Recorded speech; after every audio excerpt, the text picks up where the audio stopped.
I had been planning the trip for months, telling myself I needed a break from the noise of the city and the pressure of work.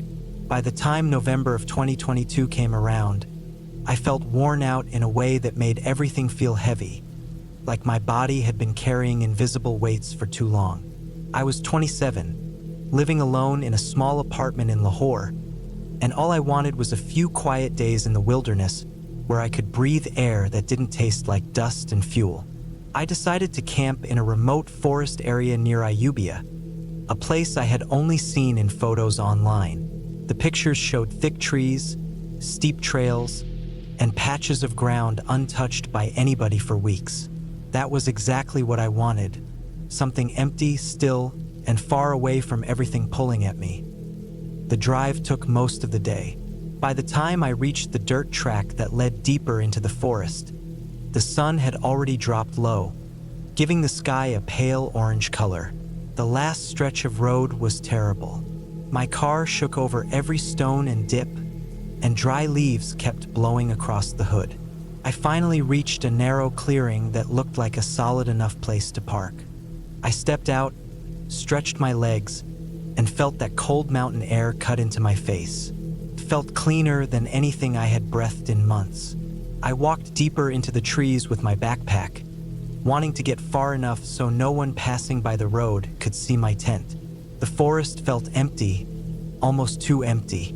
There were no voices, no distant motorcycles, not even the hum of electricity, just the soft crunch of dry leaves under my shoes. The farther I walked, the colder the air became. When I finally found a flat spot near a scattered line of boulders, I set my tent down and unpacked. The ground was thick with needles from the tall pines above, and everything around me smelled of earth, sap, and cold wind. After setting up the tent, I gathered some firewood. The process felt slow and peaceful. For the first time in a long while, my mind wasn't crowded. When I lit the fire and sat beside it, the warmth made my face tingle. The forest around me grew darker by the minute. I could only see the closest trees, their trunks black and silent. When night finally settled, it felt heavy, almost like it had weight. The fire crackled, sometimes sending sparks up like tiny shooting stars that died instantly. I ate a simple meal and just sat there, staring into the flames, feeling like the silence around me was stretching out forever. It must have been near midnight when the temperature dropped harder. The fire was getting low, and I felt tired enough to crawl into my tent. Inside, it felt tighter than I remembered. The darkness was thicker, colder. My sleeping bag felt thin even though it wasn't. I lay down, listening to nothing but the rustle of fabric and the faint movement of the trees outside. I tried to sleep, but this strange sense of alertness kept me awake. At some point, I must have dozed off, because the next thing I felt was a sharp shift in the ground beneath me. It was subtle at first, like someone had stepped on the ground just outside the tent. I froze wide awake, my heartbeat suddenly pounding so fast it felt like my chest was shaking. I waited, trying to control my breathing. For a few seconds, there was nothing. Then it came again. Another soft crunch, heavier this time, like a slow step moving around the side of my tent. My first thought was that it was an animal. A wolf, maybe a boar, maybe even a large dog wandering too far. I tried to calm myself with that thought. Wild animals lived out here. It made sense. But then the sound changed. It wasn't the movement of something sniffing the ground or scraping trees. It was the steady, slow pressure of footsteps, one after another, heavy, careful, human. My whole body went cold. I didn't move. I didn't even twitch. I just listened. The steps circled halfway around the tent and then stopped. I could hear breathing, not loud but close, too close. The breathing was slow and controlled, like someone was trying to keep quiet but couldn't fully hide it. My mouth felt dry. Every instinct in my body screamed that I wasn't alone, and whoever was out there wasn't lost or wandering. They were standing still, right beside my tent, like they were watching something. Minutes passed in complete silence except for the faint rhythm of that breathing. I stayed frozen, waiting for something to happen. A zipper being pulled, the sound of someone walking away, anything. Instead, nothing happened. Just silence again. After what felt like an hour, the breathing faded. I didn't hear footsteps leaving. It was like whoever it was simply melted into the forest. My pulse stayed fast, and I kept my eyes open even though I couldn't see anything. I didn't sleep at all. I waited in that stillness, counting the seconds, feeling the cold creep up through the fabric beneath me. When the first hint of sun hit the tent, I forced myself to move. My body felt stiff and sore. I unzipped the tent slowly and stepped out, expecting to see signs of footprints or disturbed ground. At first, I didn't notice anything unusual. The forest looked calm, bright, almost gentle in the morning light. But when I stepped around the side of the tent, I felt a tightness in my stomach. There were prints in the ground, not animal tracks, deep impressions of boots. They circled the tent, clear enough that the pattern of the sole could be seen. They were too close for comfort. In some spots, the prints were barely a foot away from where my head had been while I was sleeping. I checked the edge of the trees but saw no one. I called out, but there was no answer. The forest felt emptier than before, like it was hiding whatever had been there.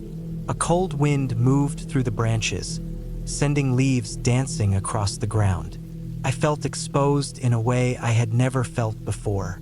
The rest of the morning, I kept imagining someone hidden behind the trees, watching me pack up. My hands shook a little as I stuffed the sleeping bag into my backpack. I kept looking over my shoulder. Every tiny sound felt sharp, like it meant something. By the time everything was packed, my nerves felt raw. I didn't bother checking for more tracks.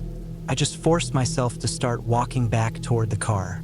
The trail that had felt peaceful the day before now felt too quiet, like everything had stopped to listen. With every step, I felt like I wasn't walking alone. It was this strange sensation, almost like someone was trailing far behind me, keeping distance but never leaving. When I finally reached my car, my chest loosened a little, but not enough. The forest still surrounded everything, thick and dark. I threw my backpack into the passenger seat, got in, and locked the doors immediately. I stared through the windshield for a few seconds before starting the engine. The dirt road felt longer and rougher than before. I kept checking the rearview mirror, expecting to see someone standing at the edge of the trees. But there was no one. I didn't slow down until I reached the main road. Only then did I let out the breath I had been holding. The fear slowly shifted into something else. Not panic, not confusion, but a clear understanding. Someone had been there that night. Someone had walked around my tent and stood close enough to hear me breathe. And they hadn't tried to talk, steal anything, or get help. They had simply watched. That was enough for me. I never returned to that forest again. I never camped alone after that, no matter how much I missed the peace of it. Because peace wasn't worth the risk of waking up to the sound of slow footsteps circling me in the dark.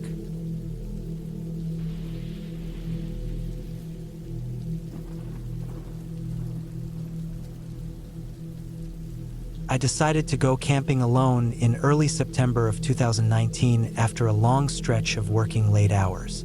I wanted a quiet place far from the city, somewhere with tall trees, cold nights, and space where I could hear myself think. I picked a forested area about 6 hours away from my town, a place I had never visited before, but had seen people talk about online. Most hikers said it was calm and empty because it wasn't part of a famous trail. That sounded perfect to me. I packed my old tent, my sleeping bag, a portable stove, extra clothes, a headlamp, and enough food for 2 nights. I felt like getting lost in the silence for a while. The drive there felt peaceful in the beginning. The road was long and straight for hours, with small towns flashing by every 30 minutes or so. After I left the main highway, the road became narrow, patched in places with tall pines leaning over it. The forest looked darker than I expected.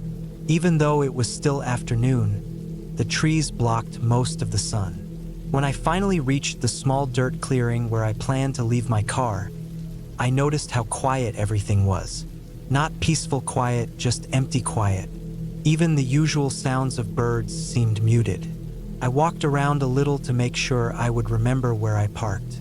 My GPS had already lost signal along the road, so I couldn't rely on anything but my own eyes. The air smelled like damp soil and pine resin. I strapped on my backpack and started walking deeper into the forest along a faint trail that looked like it had been used, but not often. The ground was soft, and in some places the roots made the path uneven. I kept going for about an hour before deciding on a spot to set up camp. It was near a slope that went down toward a dry creek bed. The place felt open enough for a tent, but surrounded by trees thick enough to make me feel tucked away. I pitched my tent slowly, taking my time to make sure everything felt stable. The sun hadn't set yet, but the sky was already dim under the heavy branches. I collected some dry sticks and leaves so I could make a small fire later. Everything looked normal, peaceful even, and I felt that familiar calm I always got from being outdoors. I laid out my sleeping bag and placed my food in a sealed container a few meters away from the tent. By the time evening came, a cold breeze moved through the trees, and I sat by the small fire warming my hands, watching the orange glow flicker across the ground. It was around then that I first felt something off. It wasn't a sound or a smell, just this strange sense that the woods behind me weren't as still as they looked. I kept glancing over my shoulder even though nothing moved. The fire crackled, and I told myself it was just the usual feeling you get when you're alone in an unfamiliar place. But the air around me felt heavier, like something was waiting to happen. When the fire died down, I crawled into my tent. The ground felt colder than before, and the fabric of the tent walls fluttered gently with the wind. I listened to the trees rustle for a long time before I finally fell asleep. I woke up suddenly in the middle of the night. It was pitch black inside the tent. My breath felt tight in my chest, like something had startled me awake, but I couldn't remember any dream. I stayed still and listened. At first, all I heard was the distant wind. Then, slowly, something else faded into my awareness. A soft crunching sound. It wasn't close, but it wasn't far either. It came from the direction of the dry creek bed. At first it was slow and spaced out, the kind of noise someone might make when moving carefully over leaves and twigs. I held my breath, listening harder. The steps were there, light, cautious, and steady. I tried to tell myself it was a deer or some other animal, but the rhythm felt too controlled. It didn't wander like animals usually do. It sounded like it was stopping, listening, then shifting again. I stayed completely still, staring into the darkness of the tent, waiting for the noise to move away. But after a few long minutes, the sound stopped altogether. The silence felt thick. I could hear my own heartbeat. I didn't dare move. Eventually, the wind picked up again, and I waited until exhaustion pulled me back into sleep. When morning came, the cold air inside the tent felt like a relief. I stepped outside and stretched my legs. The forest looked normal again, but I checked the area around my tent without fully understanding why. The ground near the creek bed showed disturbed leaves, but I couldn't tell if that was new or if I just hadn't noticed before. I tried not to think too hard about it.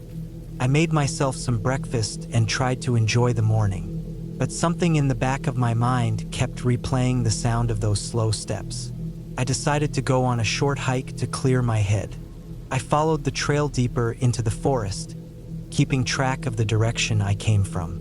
The trees seemed older and denser the farther I walked. After a while, I noticed something strange. A piece of red fabric caught on a branch a little off the main path. It looked faded and torn, as if it had been there for a long time. I didn't touch it, but I stared at it for a moment. It made me feel uneasy because there was no sign of a campsite or any other human activity nearby. I turned around sooner than planned. When I got back to my own campsite, I froze. My food container, which I had placed by a tree, was flipped over. The lid was half open and the contents were scattered on the ground. The container had deep scratches in it, long ones, but not like claw marks.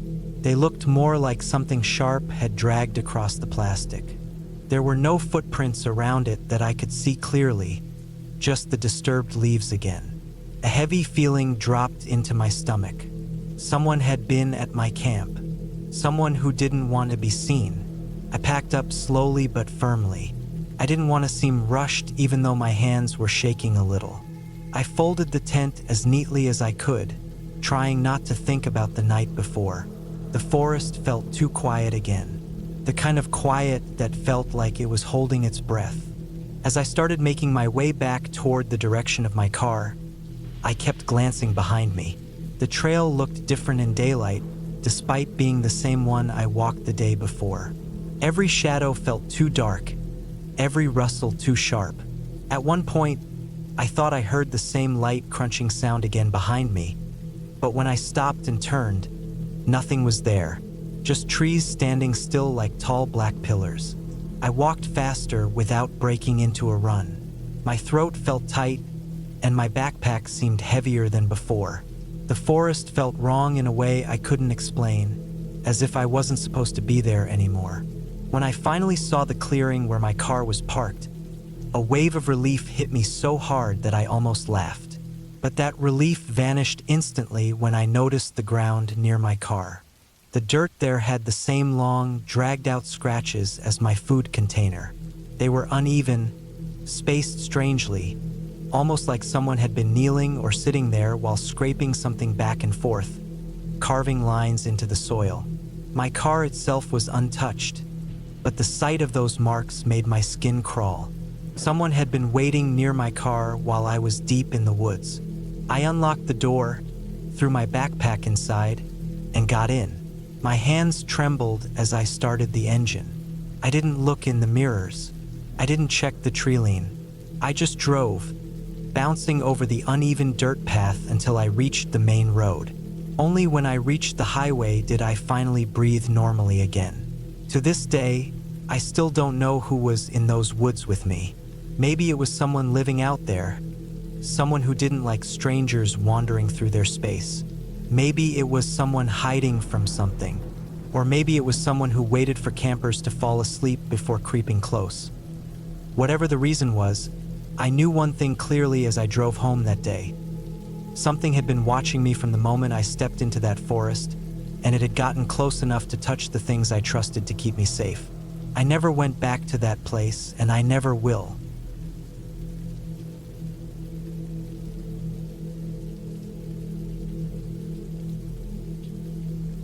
I decided to take a short break from work in late August of 2019 and go on a camping trip by myself. I was 26 at the time and felt like I needed to clear my head before starting a new project. I picked a forest area about 4 hours away from my city in northern Minnesota. It wasn't the most popular campground, and that was the main reason I chose it. I wanted quiet, fresh air, and space to think. The place had thick pine trees, long dirt trails, and a lake that barely anyone visited because the road leading to it was rough and full of potholes. I reached the forest around late afternoon. The sky looked clean, and the air felt heavy with that smell you only get when you are deep in the woods. I parked my old gray SUV near the start of a narrow dirt path and carried my backpack and tent deeper inside. Even before I set up the tent, I felt that the forest was a bit too quiet. Sometimes forests have birds calling and leaves rustling, but this place sounded like everything was holding its breath. I told myself it was probably because the sun was still high and the animals were staying hidden from the heat. I found a small clearing between tall pine trees. The ground was uneven but soft enough for the tent. I put my tent together, laid out my sleeping bag, placed my small cooler outside, and walked around to stretch my legs. I followed a narrow trail that led deeper into the trees.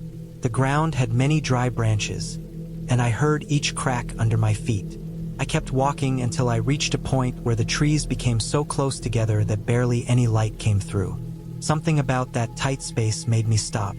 I felt like if I kept walking, I would end up losing the trail and getting myself confused. So I turned back. When I got back to my tent, the sun was starting to drop behind the trees. The shadows grew longer, and the temperature dropped fast. I sat near my tent and ate a simple dinner from a can. While eating, I noticed something odd.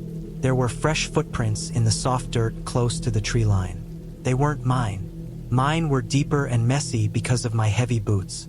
These ones looked cleaner and lighter, like someone wearing soft hiking shoes had stepped there maybe an hour or two earlier. They led deeper into the forest, away from the direction of the main trail. I stayed sitting for a long time, looking at those footprints. I tried to think of who else would be out here. There were no other cars near the trail entrance, and the campground map said I was in an area where most people didn't go. The place wasn't closed or anything, but it wasn't common for people to be walking around in the middle of the woods without any gear. I brushed it off and prepared for the night. When it became fully dark, the forest changed completely. The air felt colder, the trees swayed with the wind, and every small sound carried through the darkness. I crawled into the tent, zipped it up, and tried to relax. Sometime around midnight, I woke up to soft crunching sounds outside. It was the sound of dry branches breaking under light steps, the kind of sound someone makes when they are trying not to make noise but can't fully avoid it. At first, I stayed still and waited for the sound to go away. I thought maybe it was a deer, but the sound didn't move in a straight line like an animal usually does. It circled the area slowly, almost as if someone was walking around my tent in a careful, slow loop. My heartbeat got faster. I felt every second stretch longer. I tried to calm myself by telling myself it could be some animal taking its time or sniffing around. But there was something too deliberate about the steps. They were slow, steady, and cautious, and then they stopped right behind the tent. I could hear nothing except my own heartbeat and the wind. After a few minutes, the steps moved away again, disappearing into the trees. I didn't sleep much after that. I just lay there, trying to listen for anything else, my eyes wide open in the darkness. When morning came, the first thing I did was step outside and check the area. There were new footprints, lighter than mine, circling the tent in a half-moon shape. They looked like the same kind as the ones I saw near the tree line earlier. The dirt was soft enough that even a careful step left a clear print. I felt a cold weight in my chest. Someone had been walking around my tent at night, staying close, maybe watching me. I packed my things quickly, but I didn't leave. I told myself I was overreacting. Maybe it was someone hiking quietly and checking the area. Still, something in my body felt tight and wrong. I decided to hike to the lake to distract myself. The walk took about 40 minutes, and when I reached the lake, the water was calm, and the air felt lighter. I stayed there for a long time, thinking about work, life, and how sometimes being alone helps clear your mind. I began to feel foolish about being so scared, but when I got back to my tent, that feeling disappeared instantly. My cooler was open, not ransacked like an animal had torn into it, just opened. The lid was lifted neatly, and everything inside was untouched. My backpack, which I had left leaning against a tree, was lying on its side several feet away. Nothing missing, nothing stolen. Everything simply moved.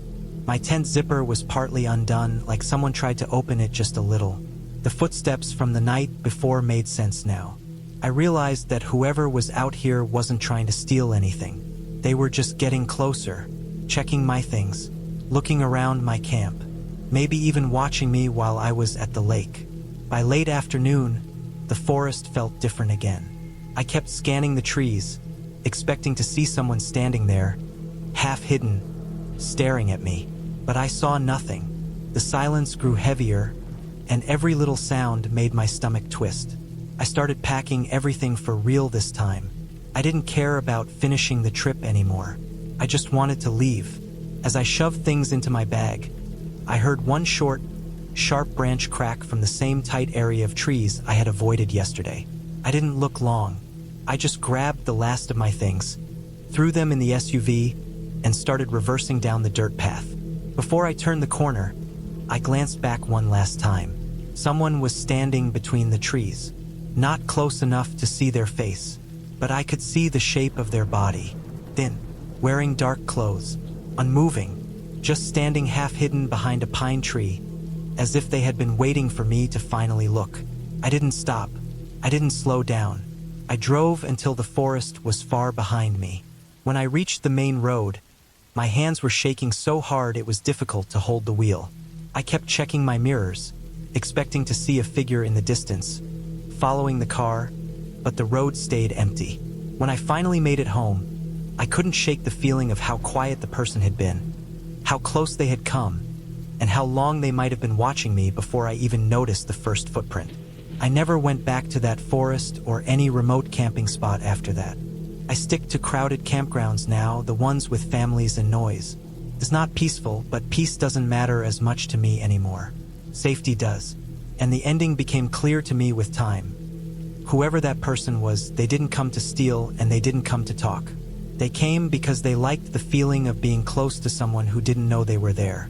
They enjoyed the silent space between the trees where they could watch without being seen. That night in the woods wasn't about nature or loneliness. It was about being observed by someone who moved quietly on purpose. Someone who got close enough to touch my things and circle my tent. Someone who didn't want anything except the thrill of standing in the dark, only a few steps away, waiting to see what I would do next. I was lucky that leaving was enough. I know that now. If I had stayed one more night, I don't think I would have driven home at all.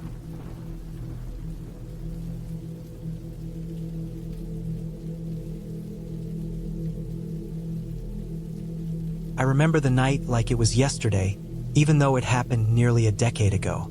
It was the summer of 2015, late July, when I decided to take a break from the city chaos and go camping alone in the northern forests of Montana. I was 27 then, working a stressful job in IT, craving silence and fresh air. The idea was simple.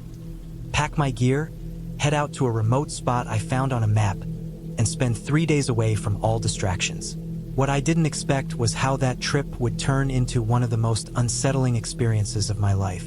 I arrived at the campsite in the late afternoon, the sun warm on my skin, the air crisp and clean. The forest was dense, mostly tall pines with patches of birch and oak scattered about. The spot I chose was a small clearing near a slow-moving creek, perfect for setting up my tent and getting water.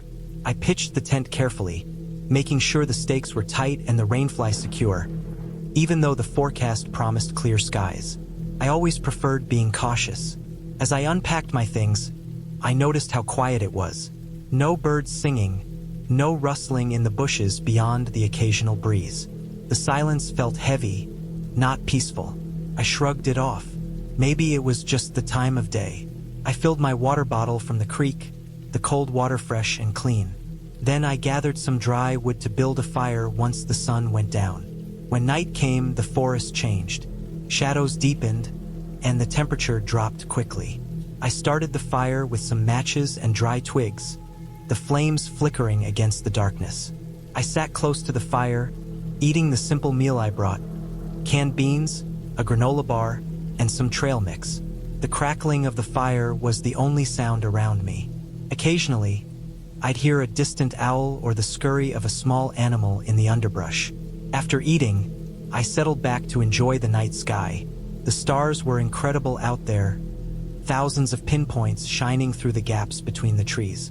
I felt a strange mix of awe and unease. The isolation was more intense than I expected. I thought about packing up early and heading home the next day, but I told myself to push through. Around midnight, things started to get strange. I was dozing off by the fire when I heard a sharp crack, like a branch snapping, somewhere to my left, not far from the clearing. I froze, listening hard. The forest was still again. Then, a low rustling sound moved through the bushes. It wasn't an animal I recognized. I reminded myself it was probably just a deer or a raccoon, but the noises kept coming. Not far off, something was moving through the underbrush, slow but deliberate. I grabbed my flashlight and swept the beam toward the sound, but all I saw were shadows and leaves. The flashlight flickered, and for a moment, it felt like my heart stopped. I checked my batteries quickly, they were fine. I didn't want to leave the fire, but I knew staying still was dangerous too. The forest was alive with sounds now. Twigs snapping, leaves rustling, heavy footsteps crunching over dead grass. I tried to stay calm, thinking maybe some hunter or hiker had come too close. But it felt wrong. The footsteps were too heavy, too slow, and too quiet at the same time. Someone was deliberately trying not to make noise, but they couldn't keep it hidden. Suddenly, I saw a shadow move between the trees, about 20 yards from where I sat. It was big, much bigger than any deer or coyote I'd seen around. My mind raced. Bears were common here, but this didn't sound like a bear. Bears usually growl or make more noise when close. This was quiet, cautious, almost human-like. I grabbed my small camping knife from my belt and kept the flashlight steady. The shadow disappeared behind a tree. Then, for a few long minutes, nothing. I thought maybe the thing had left. I was about to relax when the fire suddenly flared up, as if someone had thrown something in it. I whipped the light around again but saw nothing. My heart was pounding hard, sweat cold on my skin. I decided to pack up my stuff quietly and get to my car. I started putting things back in my backpack, trying not to make noise. That's when I heard the footsteps again, closer this time. I didn't look back. I zipped up the tent, grabbed my bag, and moved as fast as I could through the trees without tripping. I wasn't sure where I was going, only that I had to get away from whatever was out there. The forest seemed to close in around me, branches scraping my arms and face. My breath was ragged. After what felt like forever, I finally saw the headlights of my car parked near the main trail. Relief washed over me like a wave. I sprinted the last few yards, jumped inside, locked the doors, and started the engine. The car's radio was dead, and the cell signal was weak, but I didn't care. I just wanted to get out of that place. As I drove away, I looked back at the trees fading into darkness. I never saw anyone or anything clearly that night, but I knew I wasn't alone out there. What haunted me wasn't some ghost or monster, but the raw fear of being watched and hunted by someone, or something. Human enough to be dangerous but silent and careful enough to disappear in the woods like a shadow. When I got back to town, I told a ranger about the noises and the footsteps near my campsite. He didn't laugh but warned me that some areas were known for illegal hunters and people living off the grid. Some even said there were violent individuals hiding deep in the forest, avoiding contact with anyone. I never went back to that campsite. The memory stayed with me. The cold sweat, the silent footsteps, the sudden flare in the fire. It was a real fear, not from any ghost story, but from something very human and very dangerous hidden in the wilderness. It taught me that nature can be beautiful and peaceful, but it can also be unpredictable and frightening, especially when you're truly alone. Now, when I think about that trip, I realize how thin the line can be between adventure and survival. I was lucky to get away without harm, but I learned to respect the wild, not just for the animals and weather but for the people who sometimes use that isolation for darker purposes. The forest keeps its secrets, and some of them are better left undiscovered.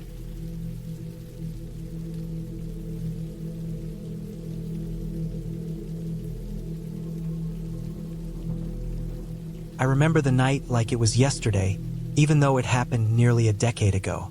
It was the summer of 2015, late July, when I decided to take a break from the city chaos and go camping alone in the northern forests of Montana. I was 27 then, working a stressful job in IT, craving silence and fresh air. The idea was simple: pack my gear, head out to a remote spot I found on a map, and spend 3 days away from all distractions. What I didn't expect was how that trip would turn into one of the most unsettling experiences of my life. I arrived at the campsite in the late afternoon, the sun warm on my skin, the air crisp and clean. The forest was dense, mostly tall pines with patches of birch and oak scattered about. The spot I chose was a small clearing near a slow-moving creek, perfect for setting up my tent and getting water. I pitched the tent carefully, making sure the stakes were tight and the rainfly secure, even though the forecast promised clear skies. I always preferred being cautious. As I unpacked my things, I noticed how quiet it was.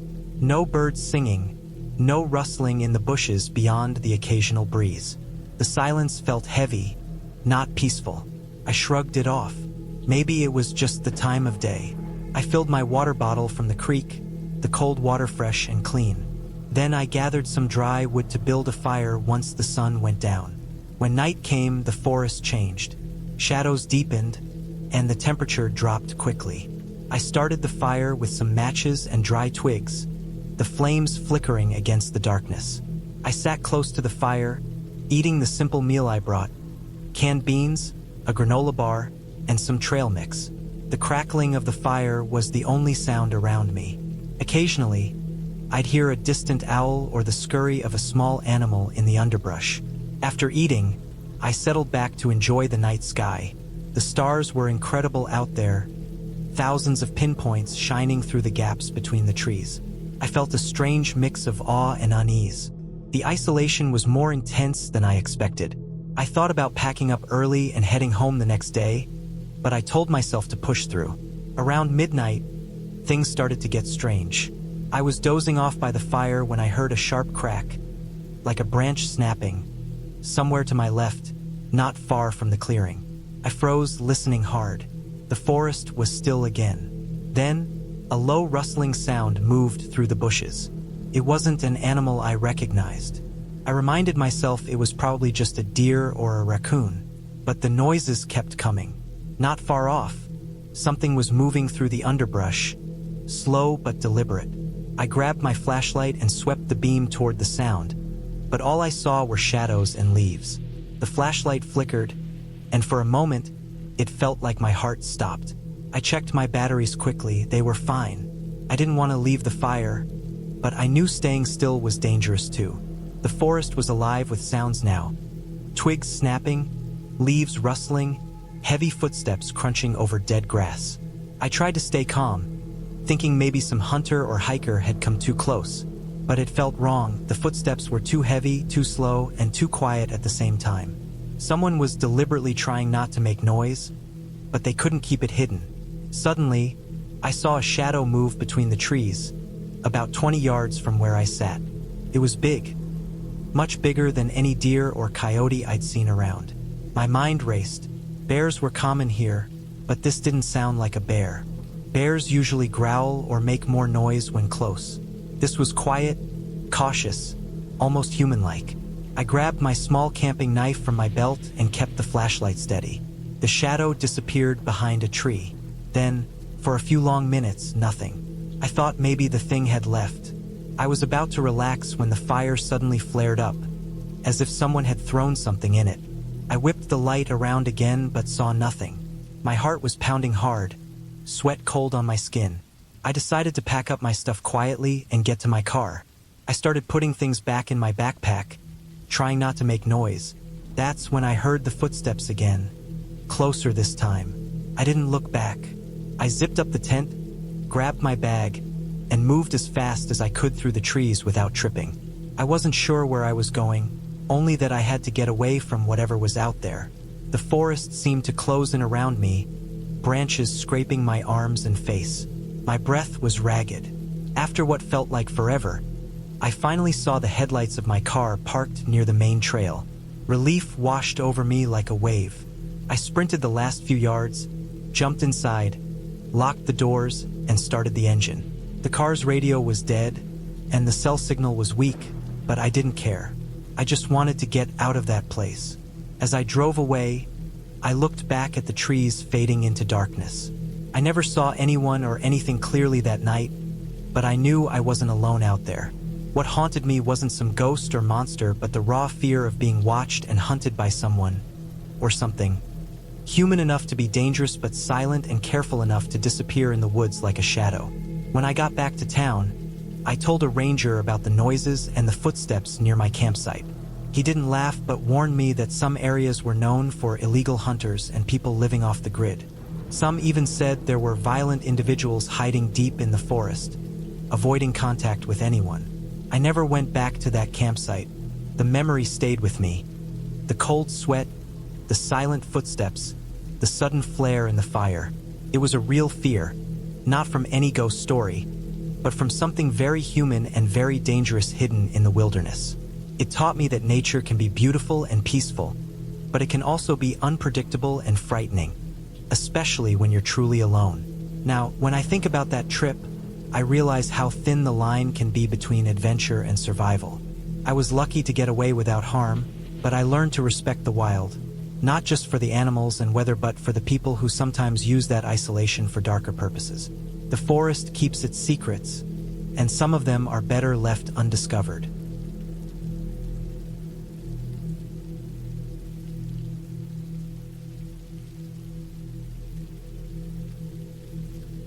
It was the summer of 2018 when I decided to take a break from everything and go camping alone for a few days. I wanted to get away from the city noise, the endless emails, and the pressure of work. I wasn't exactly an experienced camper, but I knew enough to get by. I packed my gear carefully: tent, sleeping bag, food supplies, water, flashlight, a small first aid kit, and drove out to a remote spot in the Adirondack Mountains in upstate New York. The area was well known for its dense forests and clear lakes, but it was also far from any main roads or cell signal. I arrived late afternoon and found a small clearing near a shallow stream to set up my tent. The sun was dipping low behind the thick trees, casting long shadows that made everything look darker and more tangled than usual. I set up the tent quickly, trying to get everything inside before the light disappeared completely.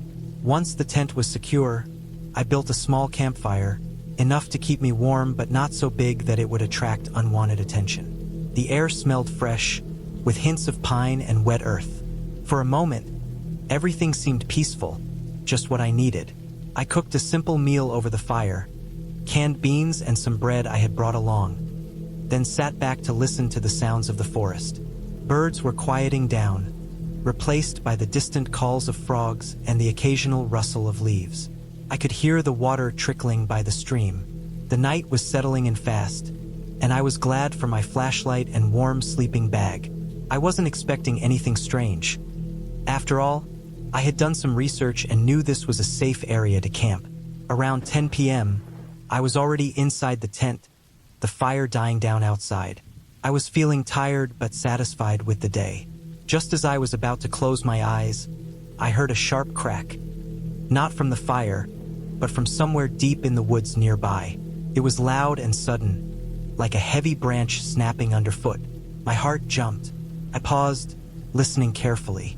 The forest was otherwise silent. Maybe it was just an animal, I told myself.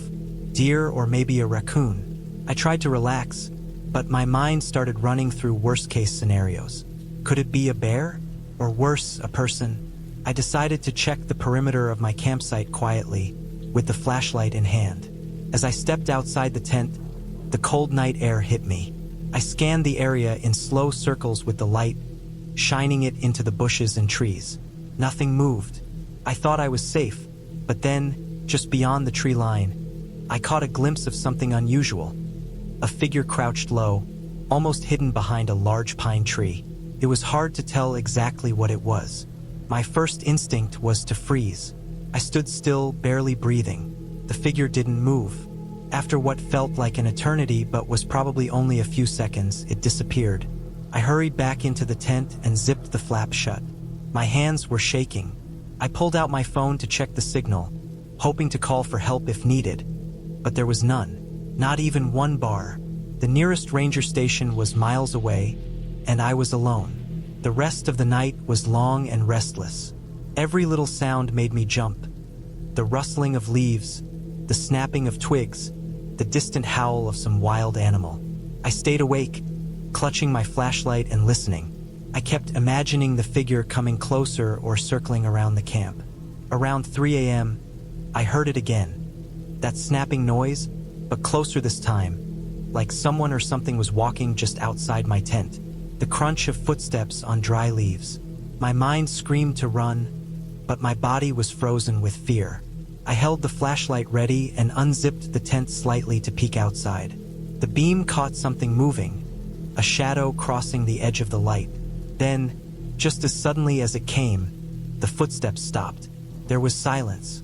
I waited, frozen, too scared to move or make a sound. The night felt endless. At dawn, I finally fell into a light, uneasy sleep. When I woke up, the first thing I did was check around the camp. The fire was out, cold ashes spread thinly. But there were footprints. Not animal tracks, but human footprints, barefoot and muddy, circling my tent in a rough oval shape. They were small, probably from a person no taller than me. I was alone, miles from any road, with no idea who had been there or what they wanted. My heart pounded as I packed up my gear quickly, making sure to leave nothing behind. I didn't want to stay 1 second longer than necessary. The hike back to my car felt twice as long. I kept looking behind me, half expecting to see that shadowy figure again. But the forest was empty, just trees and birds waking up. When I finally reached the parking lot, I sat in the car for a long time, catching my breath and trying to calm down. I called the local ranger station as soon as I had a signal and told them about the footprints and the noises. They said they would send someone to check the area, but they warned me this wasn't the first time hikers reported strange people lurking in those woods. Apparently, some homeless or troubled individuals sometimes camped illegally in the backcountry and could be unpredictable. I never went back to that spot. The feeling of being watched, of not being alone in a place I thought was peaceful, stayed with me for a long time. It wasn't a ghost or something supernatural. It was real and human, and that made it even scarier. The forest, no matter how beautiful, hides a lot more than just nature. And sometimes, when you think you're alone out there, you really aren't.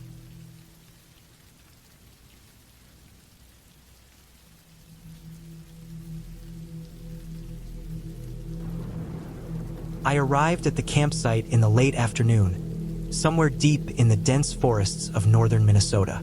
It was the summer of 2018. I had decided to go camping alone for a few days, a break from work and city noise. I was 28, reasonably experienced with outdoor gear and survival skills, but I preferred quiet, simple trips.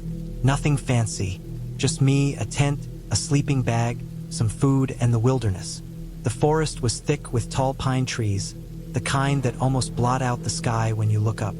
The air smelled fresh but also damp, earthy, like moss and decaying leaves. The kind of smell that seeps into your clothes and hair. I picked a small clearing beside a narrow stream that trickled through the woods. The spot looked perfect, flat ground, some dry pine needles, and a good view of the stream to keep fresh water close. I unpacked my backpack slowly, setting up my tent carefully. I made sure the tent stakes were tight, the rainfly secured, and my sleeping bag fluffed inside. By early evening, the sun was low, casting long shadows between the trees. I collected dry wood for a fire, breaking small branches and gathering pine cones to use as kindling. The forest was quiet, except for the occasional bird call or the rustle of a squirrel somewhere out of sight. I didn't bring a radio or music. I wanted the silence, the kind of quiet that fills the gaps between sounds, where you can almost hear your own breathing. I started the fire with a lighter, watching the flame catch on the dry pine needles. Soon, a warm orange glow filled the clearing. I cooked some canned beans over the fire, eating slowly as the sky darkened. Stars began to twinkle above, sharp and bright through the breaks in the canopy. I thought about how far I was from everything. No cars, no buildings, no other people for miles. It was the kind of isolation that was peaceful, but also a little raw.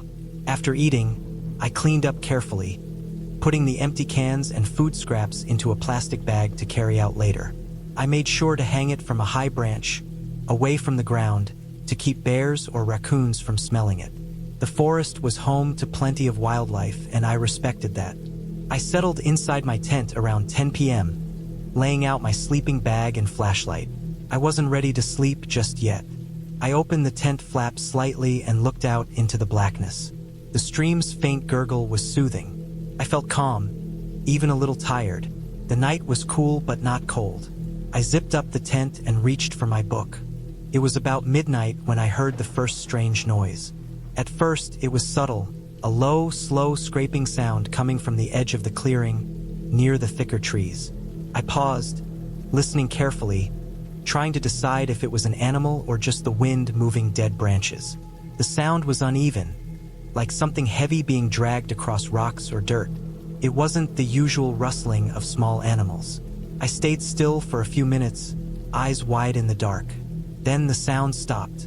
I waited longer, holding my breath, nothing else. After a while, I convinced myself it was probably just a deer or some large animal moving through the brush. I told myself it was normal to hear weird sounds in the forest at night, especially when you're alone. But then it happened again, louder this time. The scraping was closer, maybe 10 or 15 feet from my tent. I could hear the dry leaves crunching under something heavy moving slowly but carefully. The hairs on my neck stood up. I grabbed my flashlight, but I didn't want to shine it outside and risk attracting whatever was out there. I switched it on quietly and shone it just enough to see the tent floor. The scraping stopped suddenly, and silence returned. I waited for what felt like forever, but nothing moved. I tried to sleep again, but my mind was racing. The forest no longer felt peaceful. Felt like I was being watched. Around 2 a.m., I heard it again, the scraping, but now with heavy breathing mixed in. It was low and labored, but definitely not an animal's sound. It was too deep and human-like. My heart pounded. I quietly reached for my small hunting knife I always kept close for emergencies. I made sure it was in my hand before slowly unzipping the tent just a little bit to peek outside. The beam of my flashlight caught a dark shape standing right on the edge of the clearing. It was tall, hunched over, and still. I couldn't make out any details, just the outline against the darker trees beyond. I froze, gripping the knife tight. The figure didn't move. I could hear the scraping again. It was coming from behind the shape, like it was dragging something heavy. For a moment, I thought about yelling or running, but the figure didn't seem to notice me. Then, without warning, it turned its head slightly, just enough for me to see a pale, dirty face illuminated by the moonlight. It was a man. His clothes were torn and dirty, his hair wild and matted. His eyes were wide and bloodshot. He looked exhausted and desperate. I pulled the tent flap back and whispered loudly that I was armed. He didn't run. Instead, he stepped into the clearing, dragging a heavy, rusty metal pipe behind him. I was frozen in place. He stopped a few feet from the tent and looked at me. His breathing was ragged, and he seemed to be shaking. There was something terrifying about him, but also something broken. Suddenly, he dropped the pipe and collapsed to the ground, coughing hard. I was scared, but also confused. I realized he wasn't a threat. He was lost, maybe injured, and clearly terrified himself. I stayed in my tent, keeping the knife ready but not moving closer. I decided the best thing was to wait for morning. If I helped him in the dark, it could be dangerous for both of us. When dawn came, I cautiously unzipped the tent and shone my flashlight on him. He was still there, but calmer now. I gave him some water and called 911 from my phone, explaining the situation and my location. It turned out he had been missing for days, a local man who had gotten lost during a hunting trip. His metal pipe was probably from an old trap he tried to break to survive. The rescue team arrived a few hours later. I stayed with him until they took over. Watching them load him into the ambulance, I felt a mix of relief and disbelief. That night, the forest showed me how real danger can hide in silence and shadows. Not from monsters or myths, but from people who get lost, scared, and desperate. Camping alone taught me that the wild isn't just about nature. It's about the fragile line between survival and fear. And sometimes, the scariest thing isn't what's out there in the dark, but what you find when you shine a light.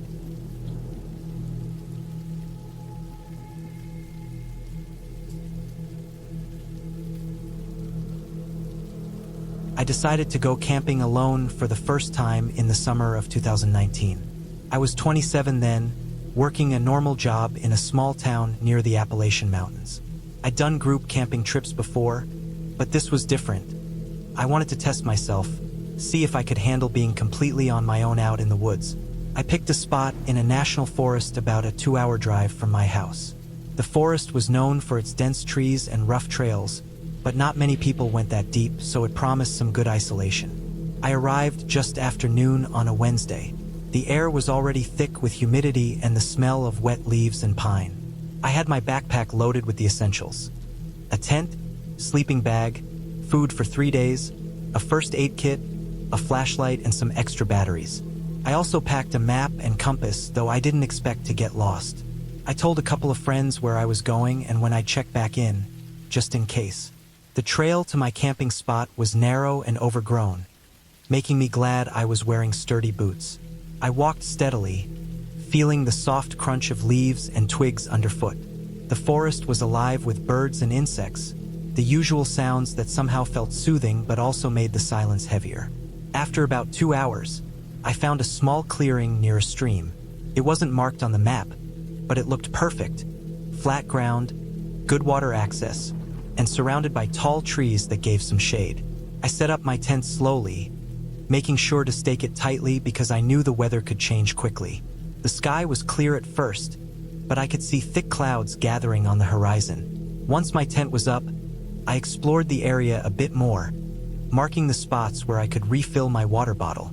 I made a small fire pit out of stones and collected some dry wood nearby. The sun started to dip, and the forest began to darken. That first night, everything seemed normal. The sounds of the forest shifted as day turned into night. Crickets chirping, the occasional hoot of an owl. I cooked a simple dinner over the fire, feeling a little proud that I was managing on my own. I went to bed early, tired from the hike, but then, sometime after midnight, I woke up. At first, I thought it was just my imagination, but there was a noise outside the tent. A soft rustling, like branches breaking under a heavy foot.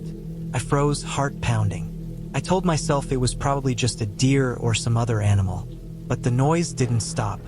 It was slow and deliberate, moving around the edge of the clearing. I could barely make out shadows through the thin tent fabric.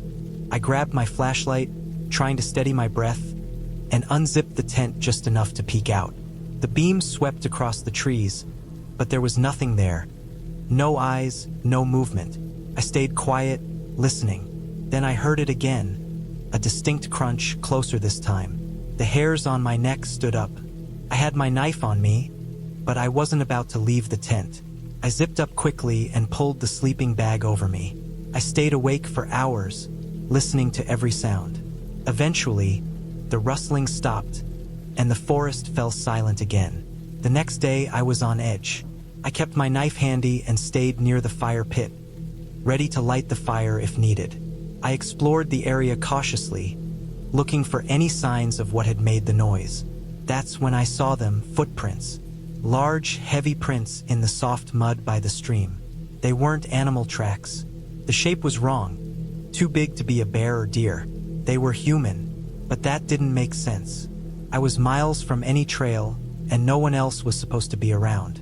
I followed the prints for a bit, but they faded quickly.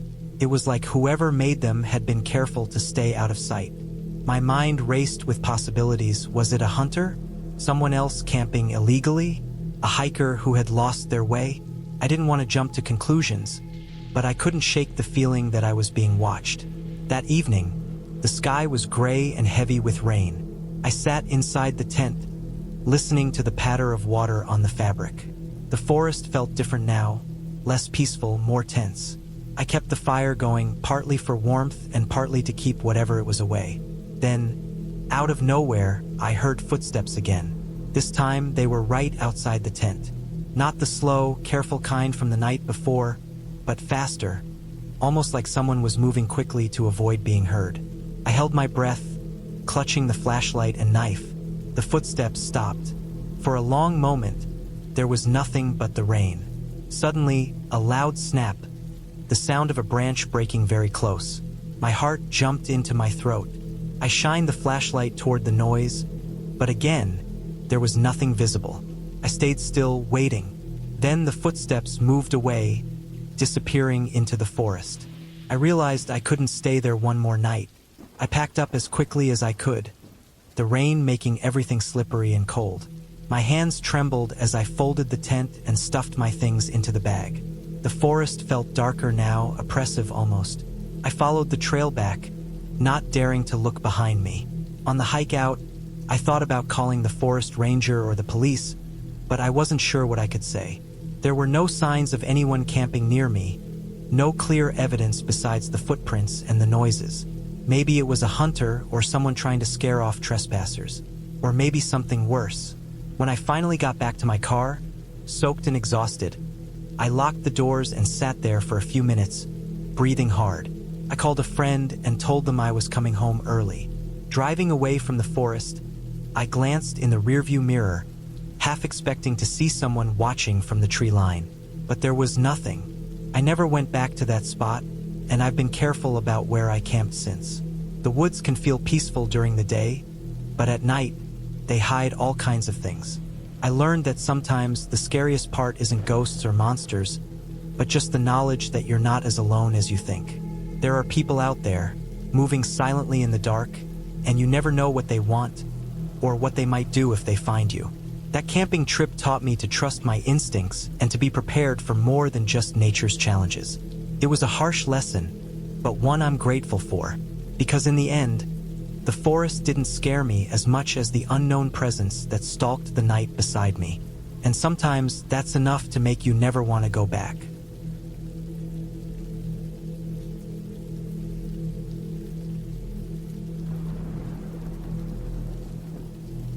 I had planned this camping trip for months. It was the summer of 2019, and I decided to spend a few days alone in the deep woods of northern Michigan. I needed a break from the constant noise of the city and the endless cycle of work.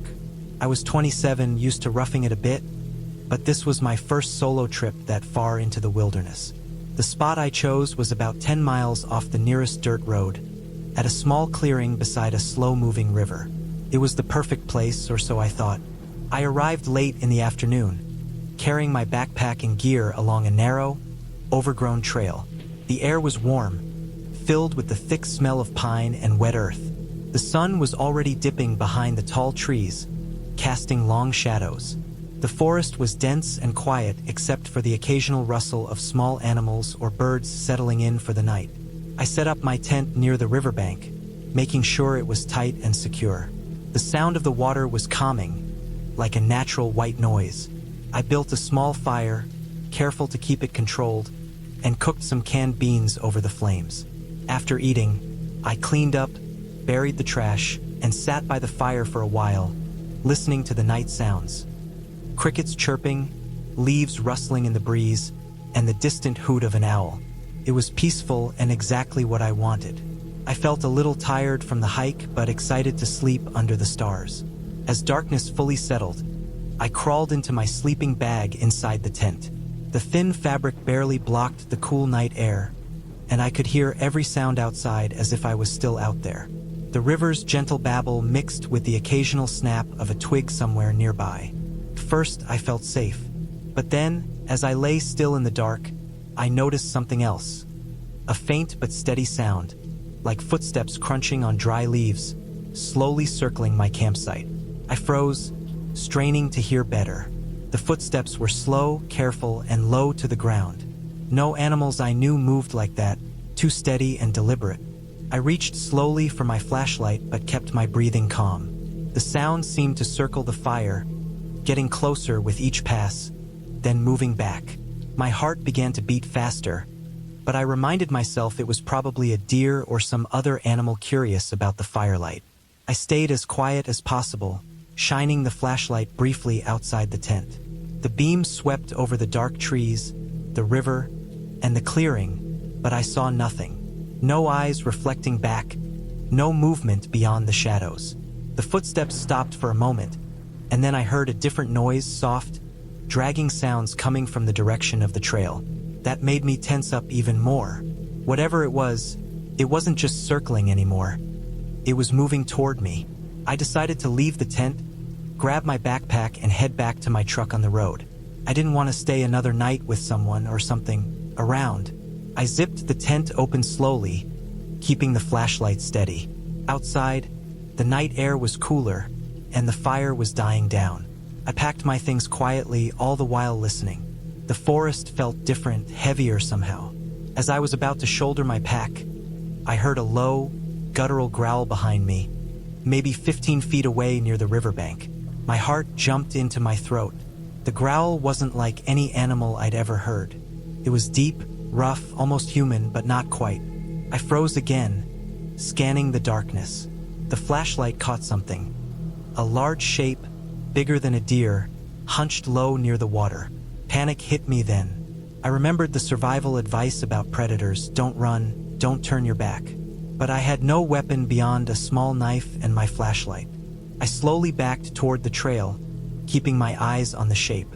It moved suddenly, quickly, stepping into the light just enough for me to see it was a man. Ragged clothes, dirty face, eyes wild with fear or anger. He looked like he hadn't seen civilization in years. He didn't say a word, just watched me. I felt trapped. The river was on one side, thick woods on the other, and the trail back to the road was narrow and uneven. I took a deep breath, trying to stay calm, and spoke quietly, hoping to avoid provoking him. But he only took a step forward, raising one hand slowly. That was enough for me to decide. This wasn't someone I wanted to deal with. I spun around and ran, stumbling over roots and rocks, my pack heavy on my back. I could hear him behind me, shouting something I couldn't understand, but I didn't look back. My lungs burned, legs shaking, but I pushed myself harder, following the trail downhill toward the road. The headlights of my truck finally came into view, and I sprinted the last few yards, fumbling with the keys. Once inside, I locked the doors and started the engine, heart pounding like a drum. I glanced into the rearview mirror and saw the man standing at the edge of the tree line, watching me leave. I kept my eyes on the road and didn't stop until I was back in town, safe in a motel room. The next day, I called the local ranger station to report the encounter. They told me the man was a known transient who had been living off the grid in that forest for years, avoiding contact with anyone. They warned me to be careful in that area, especially alone. Looking back, I'm glad I trusted my instincts and didn't try to stay calm with that stranger nearby. That night taught me the wilderness can be dangerous not just because of nature, but because of people. The silence of the forest hides many things, and not all of them are animals or the wind. Sometimes, it's the sound of footsteps you don't want to hear.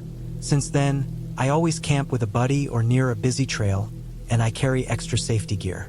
That night is a clear reminder that even when you think you're alone with nature, you might not be alone at all. And sometimes that's the scariest truth of all.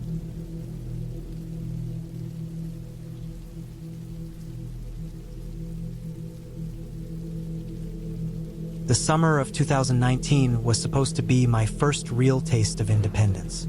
I was 24, freshly out of college, and itching to get away from the noise of the city. I had picked a spot deep in the Adirondack Mountains, a place I'd heard was quiet and untouched by the busy tourist crowds. The plan was simple: 3 days, 1 tent, and a chance to disconnect from everything. No phone service, no people, just me and the forest. I arrived late afternoon, the sun hanging low in the sky. The air smelled of pine and damp earth. I carried my gear on my back, a heavy pack stuffed with essentials. A small tent, sleeping bag, cooking stove, water filter, and enough food for 3 days. The trail was narrow and rocky, winding up through thick woods that grew denser as I went. After a couple of hours hiking, I found a clearing beside a small creek. The ground was soft with moss and fallen leaves. Felt like the perfect spot. Setting up camp was straightforward, but it took longer than I expected. I was careful to clear the area of sticks and stones before pitching the tent, making sure everything was secure. I built a small fire ring out of stones near the creek and gathered wood, trying to get a good blaze going before nightfall. As the sun dipped behind the trees, the forest took on a different mood. Shadows lengthened, and a cold breeze stirred the branches. The first night was peaceful, almost too peaceful. The usual forest sounds, the hoot of owls, the rustling of small animals were faint. I had a book with me but found myself staring into the fire instead, feeling a little uneasy. Around midnight, I woke up. The fire had nearly died out, so I tried to rekindle it, but the wood was damp. I listened carefully and thought I heard something moving in the woods, but I told myself it was just the wind or a deer passing by. The second day began with heavy fog. It was thick and cold, clinging to the trees and hanging low over the creek. I decided to explore the area, thinking maybe I'd find a better spot or at least enjoy a walk. The trail wasn't marked well, but I followed it uphill, past twisted roots and fallen logs. My boots made soft sounds against the moss, and my breath came out in white puffs. After an hour, I stopped near a fallen tree, looking out over a part of the forest I hadn't seen yet. Suddenly, I noticed something odd. A trail of broken branches and flattened grass that didn't look natural. It was wide, like something heavy had pushed through, not an animal but something bigger. The path disappeared into thick bushes. Curiosity mixed with a prickling sense of caution. I decided to follow it for a few steps, but then a sharp crack behind me made me freeze. I spun around but saw nothing, only the empty woods. The silence was deep and complete. I could hear my own heartbeat pounding in my ears. I didn't stay long. Back at camp, the fog had lifted, and the sun was out, but the strange feeling stuck with me. I made sure to tighten the tent stakes and gathered extra firewood. That night, the forest felt different, heavier, somehow. My fire was bigger, crackling loud, but it didn't seem to push back the darkness as much as usual. Around 2 a.m., I woke again. This time, it wasn't the cold or the dark that pulled me out of sleep. It was a sound, a low, deep growl coming from outside the tent. I lay frozen, heart thudding. The growl came again, longer and closer. My mind raced through possibilities. Bear? Wolf? Something else? I'd read about black bears in these woods, but this growl wasn't like the videos I'd seen. It was slower, more deliberate. I grabbed my flashlight, careful not to make noise, and unzipped the tent just a crack.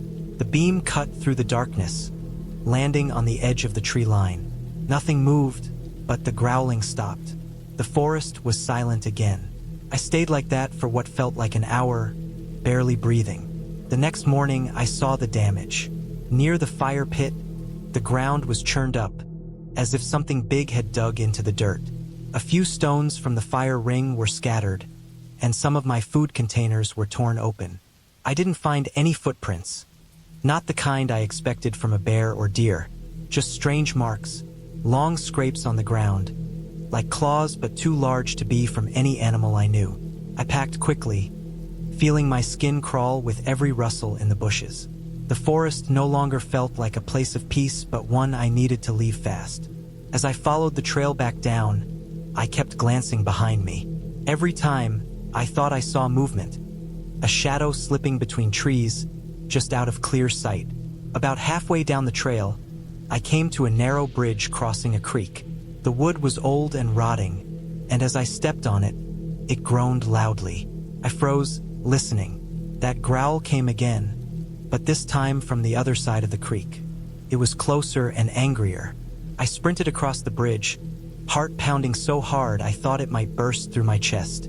Once I reached the parking area, I didn't look back. I threw my pack in the back of my car and started the engine. Driving away, I watched the forest disappear in my rearview mirror, feeling the tension drain from my body. The whole experience stuck with me after I got home. I told a local ranger about the strange tracks and growls, but he just shrugged, saying black bears can act strangely, especially if they feel threatened or are protecting cubs. He warned me to be careful next time, but I wasn't sure I wanted a next time. That trip taught me something important. Nature can be wild and unpredictable. Not all danger comes from supernatural stories or monsters in the dark. Sometimes it's just the real, raw unknown, something bigger, stronger, and completely indifferent to human presence. The woods don't owe us safety, and when we step inside, we do so at our own risk. I still think about those growls and the marks on the ground. Whatever it wasn't a bear or any animal I recognized. It was something else, something I was lucky to escape from. That's why I stick to well-traveled trails now, and why I always keep my car keys close when I'm in the forest. The wilderness is beautiful, but it's also unforgiving, and sometimes the scariest thing is just the silence waiting behind the trees.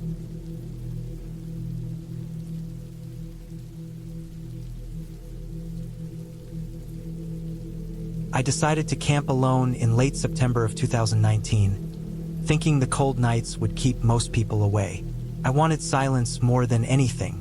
I had been working long hours that year in Faisalabad, and the pressure made me feel like I was trapped inside a box.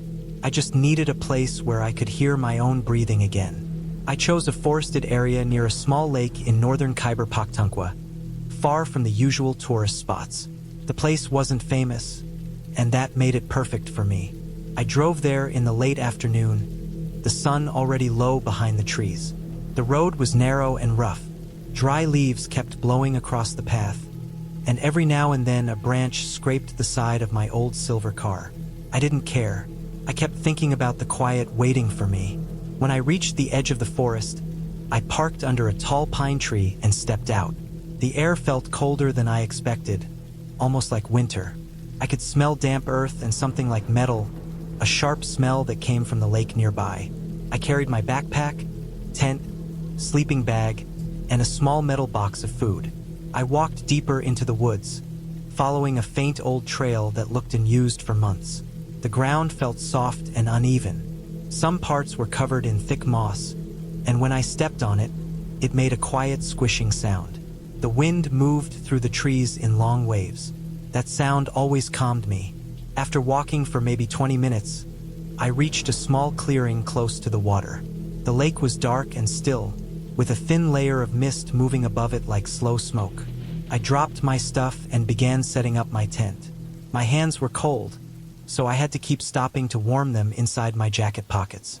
Once the tent was up, I gathered a few dry branches and made a small fire. The flames didn't give much heat, but they gave enough light to push back the darkness around the clearing. I ate a small dinner, just bread, cheese, and a few boiled eggs, then sat on a flat rock near the fire. The sky grew dark fast. I liked how the forest changed with the night. The trees turned into black shapes, and the lake became one smooth sheet of darkness. Everything slowed down. Even my heartbeat felt slower. Around midnight, the temperature dropped a lot. My breath came out as steam. I decided to sleep. Inside the tent, the cold got worse. I pulled the sleeping bag tight around my legs and chest, leaving only my mouth uncovered. I could hear the fire outside crackle softly. It made me feel safe, so I closed my eyes. I woke up after what felt like only a few minutes, but when I checked my phone, it was 3:17 a.m. I didn't know why I woke up. I lay still, listening. The forest sounded different now. It wasn't just the wind and the lake anymore. There was a low, steady crunching sound coming from the woods behind the tent. It wasn't fast or loud. It was slow, like someone was stepping carefully. At first, I thought it might be a deer or some other animal, but the steps sounded too heavy, too spaced out, too deliberate. I stayed quiet, my body tense inside the sleeping bag. The crunching stopped. For a moment, everything was silent. Then I heard something else. Something brushing lightly against the side of my tent. It wasn't a branch, because branches snap back when they move. This sound was slow, sliding, almost cautious. My chest tightened. I kept breathing through my nose, trying not to make noise. The brushing moved toward the front of the tent. Then it stopped again. I felt the smallest pressure near my feet, like something touched the outer fabric of the tent for just a moment. I didn't move. My mind kept suggesting possibilities. A lost hiker, a wild animal. But none of them made sense with how quiet and slow the movements were. Whoever or whatever was out there knew I was inside. After a long minute, the sound faded away, steps moving back into the woods. I waited. I didn't dare unzip the tent. I stayed awake, listening, until my phone showed 5 a.m. Only when the sky turned a pale gray did I finally come out. The fire had died completely. The ground near the tent was disturbed, the leaves pushed aside in long streaks. I walked around slowly, looking for prints, but the ground was too uneven to show accurate shapes. I only saw crushed patches of moss and dragged leaves that led deeper into the forest. I tried to convince myself it was an animal, maybe a big one, but something felt wrong. Animals don't move like that. They don't explore tents so quietly, and they don't retreat so slowly. My stomach twisted. I packed my things quickly. My fingers kept shaking, and I dropped the tent poles twice. Every small sound in the forest made me turn my head. When everything was packed, I grabbed the straps of my backpack and began walking fast toward the car. That's when I noticed something I had missed earlier. About 10 meters from where I camped, at the edge of the clearing, there was a small piece of cloth stuck to a branch. It was a dull brown color, torn at the edges. I pulled it off the branch. It felt like part of an old jacket sleeve. I didn't remember seeing it when I first arrived. It must have been left recently. I didn't want to think about who it belonged to. The whole walk back to the car felt longer than the walk in. I kept checking over my shoulder. The trees looked different in the early morning light, almost like they were hiding things behind them. When I finally reached my car, I unlocked it with shaking hands, threw everything inside, and started the engine. I didn't stop driving until I reached the main road. Later that night, back at home, I searched online for any reports of missing people or strange animal sightings in that area. I found nothing. No warnings, no news, no stories. But I knew what I heard. I knew what I felt. Something or someone had walked right up to my tent in the middle of the night, studying it quietly, like they were deciding something. I haven't gone camping alone since then. I still think about that sound sometimes, especially when the house is quiet. The careful steps, the slow brushing along the tent wall, the faint pressure near my feet. People always talk about the peace of nature, but they forget that there are places where no one will hear you if something goes wrong. Places where someone could walk right up to you in the dark, and you would never know why they came or what they wanted. And the worst part is knowing that whoever was out there that night walked away only because they chose to. Not because I stopped them, not because I scared them, but because they simply decided they were done. That thought has stayed with me more than anything else.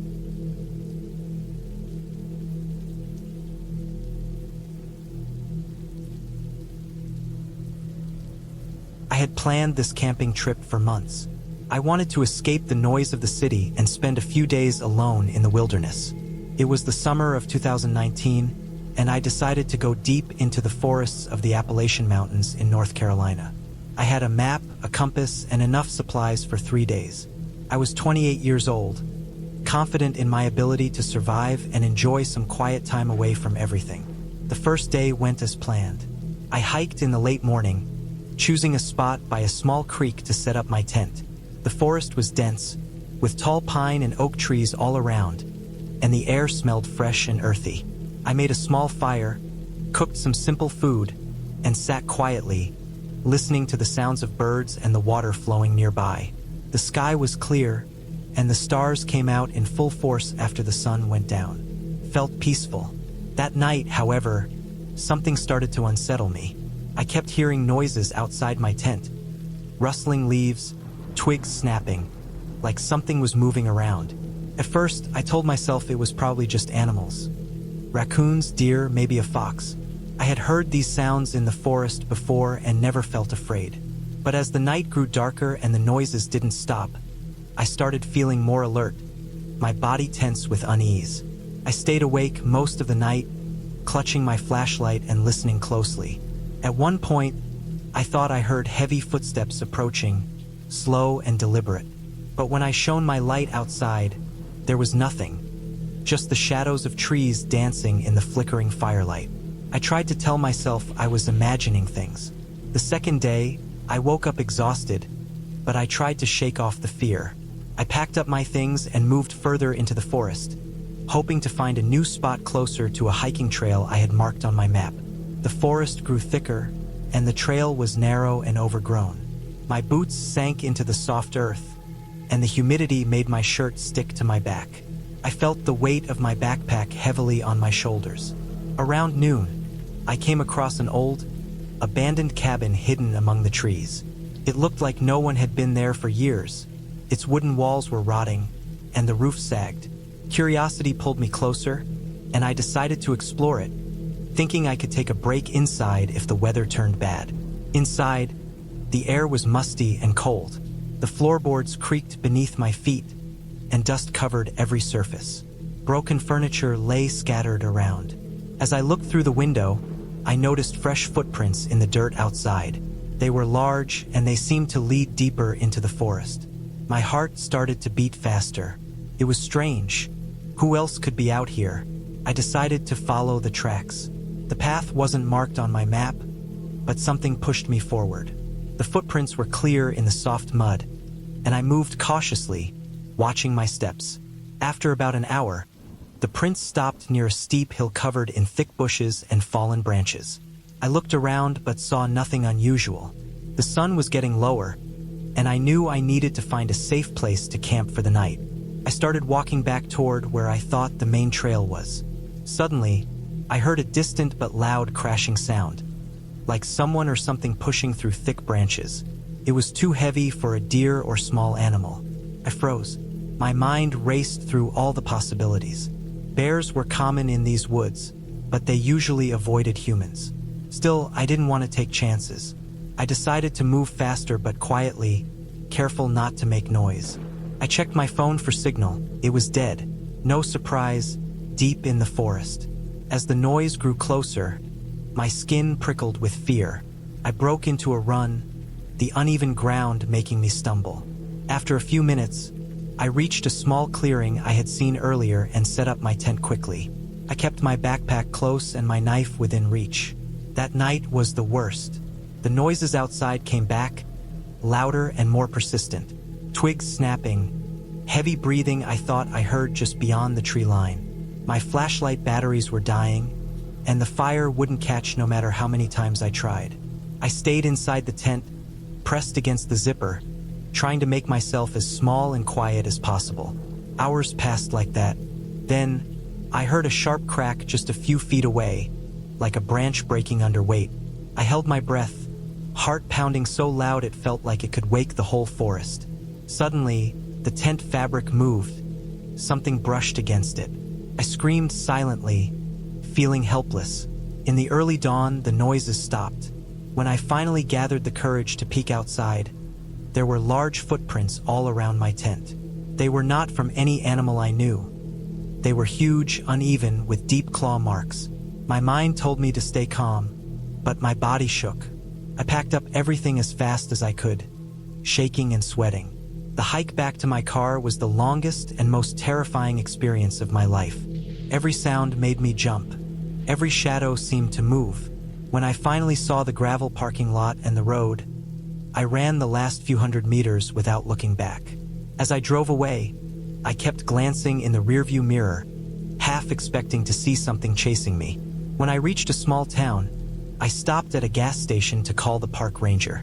They told me there had been reports of a large, unknown animal in that area. Something never caught on camera. Something that seemed to avoid people but was large enough to scare off even experienced hunters. I never went back to that forest. The experience taught me how real danger can be in the wild, even without ghosts or monsters. Sometimes, the scariest things are just the unknown creatures that live quietly in the woods, watching from the shadows, reminding us that we are visitors in their home. The feeling of being hunted, even without understanding what was out there, stayed with me for a long time. That trip was supposed to be peaceful. Instead, it showed me how small and vulnerable I was. It made me respect the forest in a way I never had before, because out there, under the trees, some things don't want to be found. And sometimes they come too close.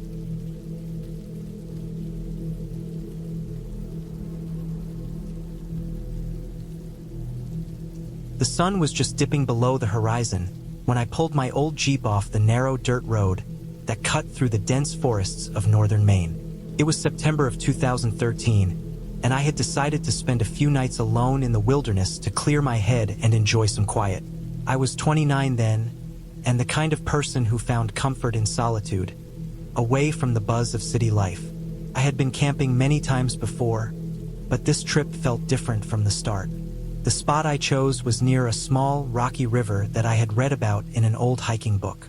It was supposed to be quiet, isolated, and beautiful.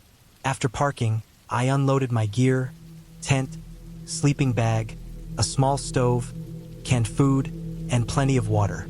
The forest around me was thick with tall pines and maples, their leaves just starting to turn orange and red. The air was crisp, carrying the scent of pine needles and wet earth. I set up my tent in a small clearing about 20 yards from the riverbank.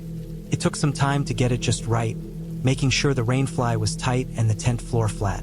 I built a small fire pit with stones I found nearby and gathered dry wood and kindling for the night. By the time I finished, it was nearly dark, and the forest around me was alive with the sounds of crickets and the occasional hoot of an owl. The sky overhead was clear, dotted with stars. I sat by the fire, eating a simple dinner of canned beans and crackers, the flames flickering and casting shadows on the surrounding trees. The river's gentle rush was calming. As I stared into the fire, I felt the peace I had been craving for weeks. But as darkness deepened, a strange unease began to settle over me. I wasn't scared of the dark, nor the wildlife.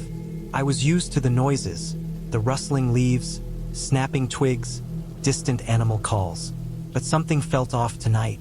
It was subtle at first, almost like a silence within the usual noises, a stillness in one corner of the forest. After finishing dinner, I cleaned up quickly and crawled into my sleeping bag inside the tent. The fire was dying down, and the chill of the night was creeping in. I kept the small flashlight by my side and my knife within reach, standard precautions I always took when camping alone. Around midnight, I was awakened by a faint crunching noise outside the tent. At first, I thought it was a deer or some small animal moving through the brush. The sound was slow, deliberate, not like the quick, skittering steps of a rabbit or squirrel. It was closer than usual, maybe just a few yards from my tent. I froze, my heart beating faster. I wanted to convince myself it was just a wild animal, but something about the sound was wrong. It wasn't random. It was steady, like someone was stepping carefully, watching me. I held my breath and listened. The crunching stopped abruptly, and then I heard a low thud, like something heavy dropping onto the ground. My mind raced through possibilities. A bear? No, bears usually make more noise when they move, and the thud didn't sound like a bear falling. It was heavier, more solid. Suddenly, my flashlight flicked on automatically. It had a motion sensor. That was impossible, I thought. Nothing had moved in front of it. I got out of the sleeping bag quietly and unzipped the tent. The cold night air hit me. The fire was almost out, just glowing embers now. I grabbed my flashlight and scanned the clearing. Nothing, just trees and rocks. No sign of footsteps or the heavy thud. I decided to check around the tent perimeter, moving slowly and shining the light on the ground. The soil was soft from a recent rain, and the leaves were scattered, but I found no footprints, no broken branches, no sign that anyone had been near me. Relieved but still uneasy, I returned to my tent and rekindled the fire. I sat close to it, letting the warmth soothe my nerves, telling myself I was overthinking. Then, about an hour later, I heard it again. This time, the sound was unmistakable. Branches breaking, footsteps in the underbrush, heavier and closer than before. My heart pounded so hard I thought it might burst. I grabbed my knife, shone the flashlight out through the tent mesh, and tried to make out any shapes. A pair of eyes reflected the light back at me from the edge of the clearing. They were low, near the ground, glowing a dull orange. My mind jumped to a wild animal again, maybe a bobcat or a fox. But then the eyes moved slowly, and I saw a figure crouching low, barely visible in the dark. I didn't know whether to shout, run, or stay still. I stayed still. The figure didn't move forward. It was as if it was watching me, waiting. The air grew colder, and the silence returned. After what felt like minutes, the eyes disappeared, and the figure melted into the trees. I didn't sleep the rest of the night. I sat by the fire, the small flames my only shield. When dawn finally broke, I packed up quickly. The forest looked peaceful and normal in the daylight, but I knew what I had seen. On my way back to the Jeep, I spotted fresh tire tracks in the dirt road, wide and deep, like a big truck had been there recently. There was also a small clearing not far from my tent with flattened grass and some strange debris. Broken glass bottles, rusted cans, and a faded blue tarp. It hit me then. This part of the forest was not as empty or peaceful as I thought. Someone else had been here recently, maybe watching or following me. I called the local ranger's office as soon as I got signal on my phone. They told me that sometimes illegal hunting parties and even people involved in drug activities used these remote areas to avoid the law. It explained the tire tracks, the debris, and the strange figure. It also explained why no footprints or signs were near my tent. These people knew how to move quietly and stay hidden. I reported what happened, but the ranger said it was hard to patrol such a vast forest. That night, safe at home, I realized how close I had come to danger. It wasn't a ghost or a creature from a story, but real people, and they had been watching me, silent and hidden, in the woods. From then on, I never camped alone in remote places without telling someone exactly where I was going and checking in regularly. The wilderness had a quiet beauty, but it also held risks that no amount of experience could fully prepare you for. The fear I felt wasn't from an imagined monster. It was from knowing that someone had been nearby, unseen but very real, and that the safety I felt in nature was sometimes just an illusion. That trip changed how I saw the wild. It wasn't just nature and animals out there. Sometimes, it was people who preferred to stay in the shadows, watching, and you never knew what they might do if they thought you were a threat or a witness. I never went back to that spot again.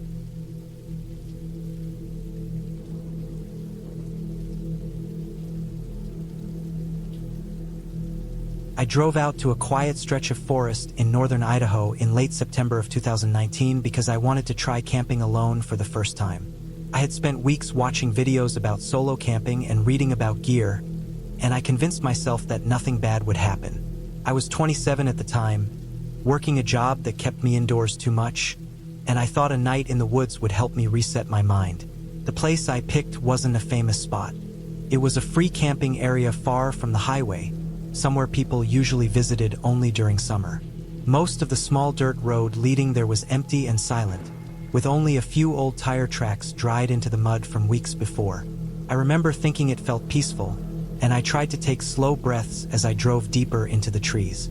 I parked at a flat open area where tall pine trunks surrounded a little clearing. The sun was still high when I arrived, and the air smelled like dry needles and cold soil. I set up my tent near a fallen log, rolled out my sleeping bag, and unpacked my small cooler. Everything looked normal. Nothing felt wrong at first. I walked around the clearing to get familiar with the area. There were old fire rings made of stones, piles of branches probably left by other campers, and a narrow trail leading further into the woods. I kept telling myself I would not go too deep because I didn't want to get lost. Still, I wandered a little, admiring how silent the place was.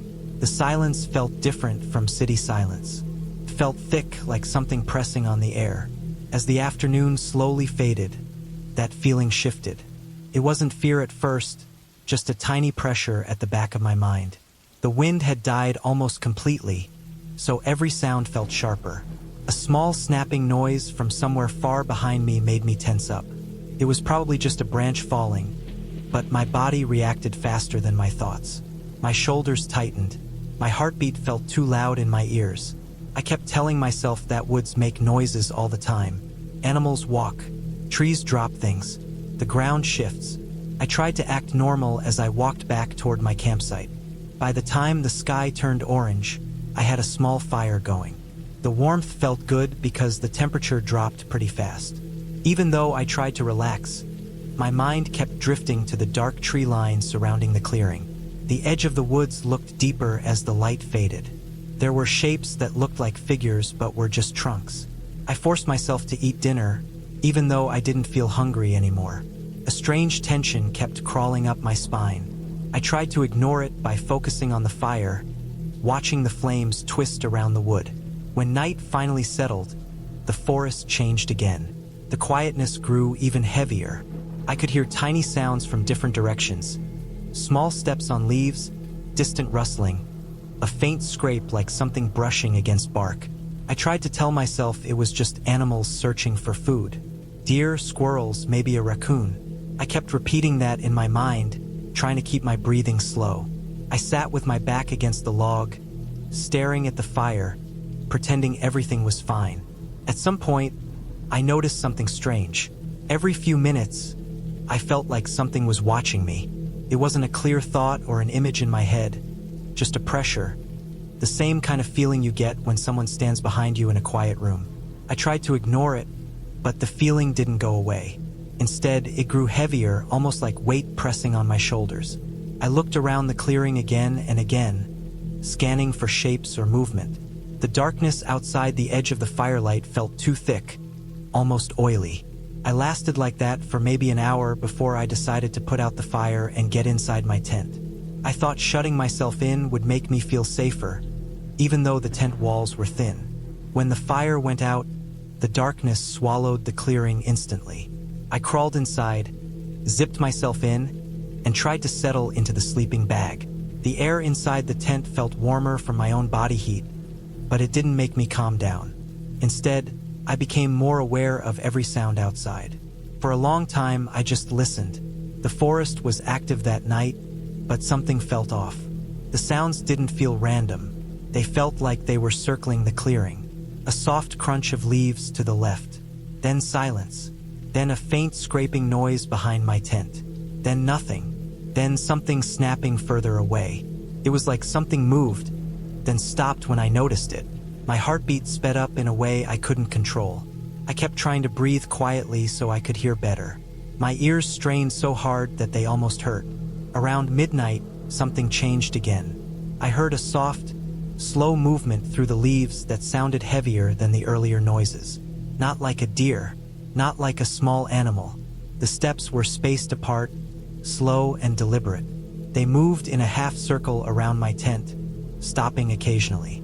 I couldn't tell how far they were, but I felt them more than heard them. My chest tightened. Sweat built up on my forehead even though the air had grown cold. At one point, the steps stopped completely. The silence after that felt violent. My hands were shaking inside the sleeping bag, and I tried not to move or breathe too loudly. Then, slowly, I heard the faintest sound, like someone brushing their palm lightly across the tent fabric from the outside. A slow drag, not hard enough to press the fabric inward, but enough that I felt the vibration. I froze. I didn't blink. I didn't breathe. The dragging sound stopped, but the pressure in my chest stayed. I don't know how long I stayed like that, staring at the top of the tent and trying not to panic. Time didn't feel real anymore. Every minute felt like an hour. My body felt stiff, like my muscles were locked. I kept imagining someone standing right outside, waiting for me to make a sound. The thought made me feel sick. At some point, exhaustion forced my eyes to close, even though I didn't fully sleep. I drifted in and out, waking up every few minutes to some new noise. Sometimes the forest sounded far away. Sometimes it sounded like something was right next to the tent. The entire night stretched on in a slow, sickening blur. When the first gray light of dawn appeared, I finally forced myself to move. I unzipped the tent slowly, expecting something to be waiting, but the clearing looked empty. The trees stood still. The ground was quiet. Everything looked normal, which somehow made it worse. I stepped out and looked around carefully. My hands were shaking, but I walked around anyway. That's when I saw the footprints. They weren't boot prints. They weren't animal prints. They were bare human footprints, deep in the soft dirt near the trees. They circled halfway around my tent, then disappeared into the woods. The size looked close to mine, maybe a little bigger.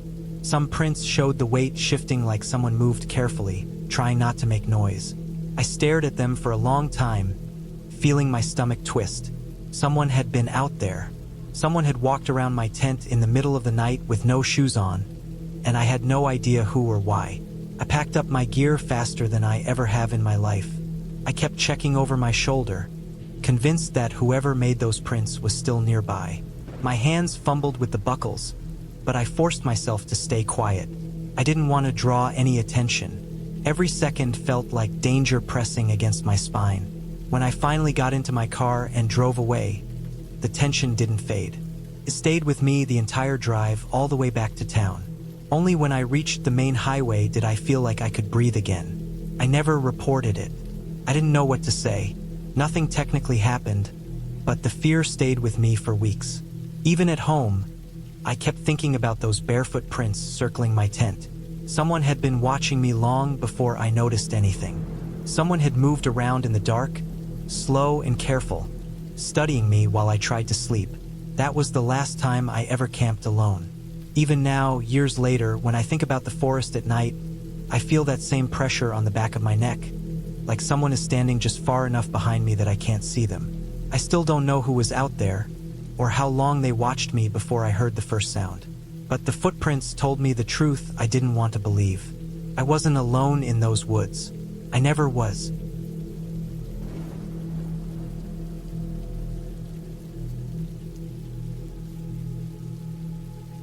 I arrived at the campsite late afternoon, just as the sun was dipping behind the pine trees.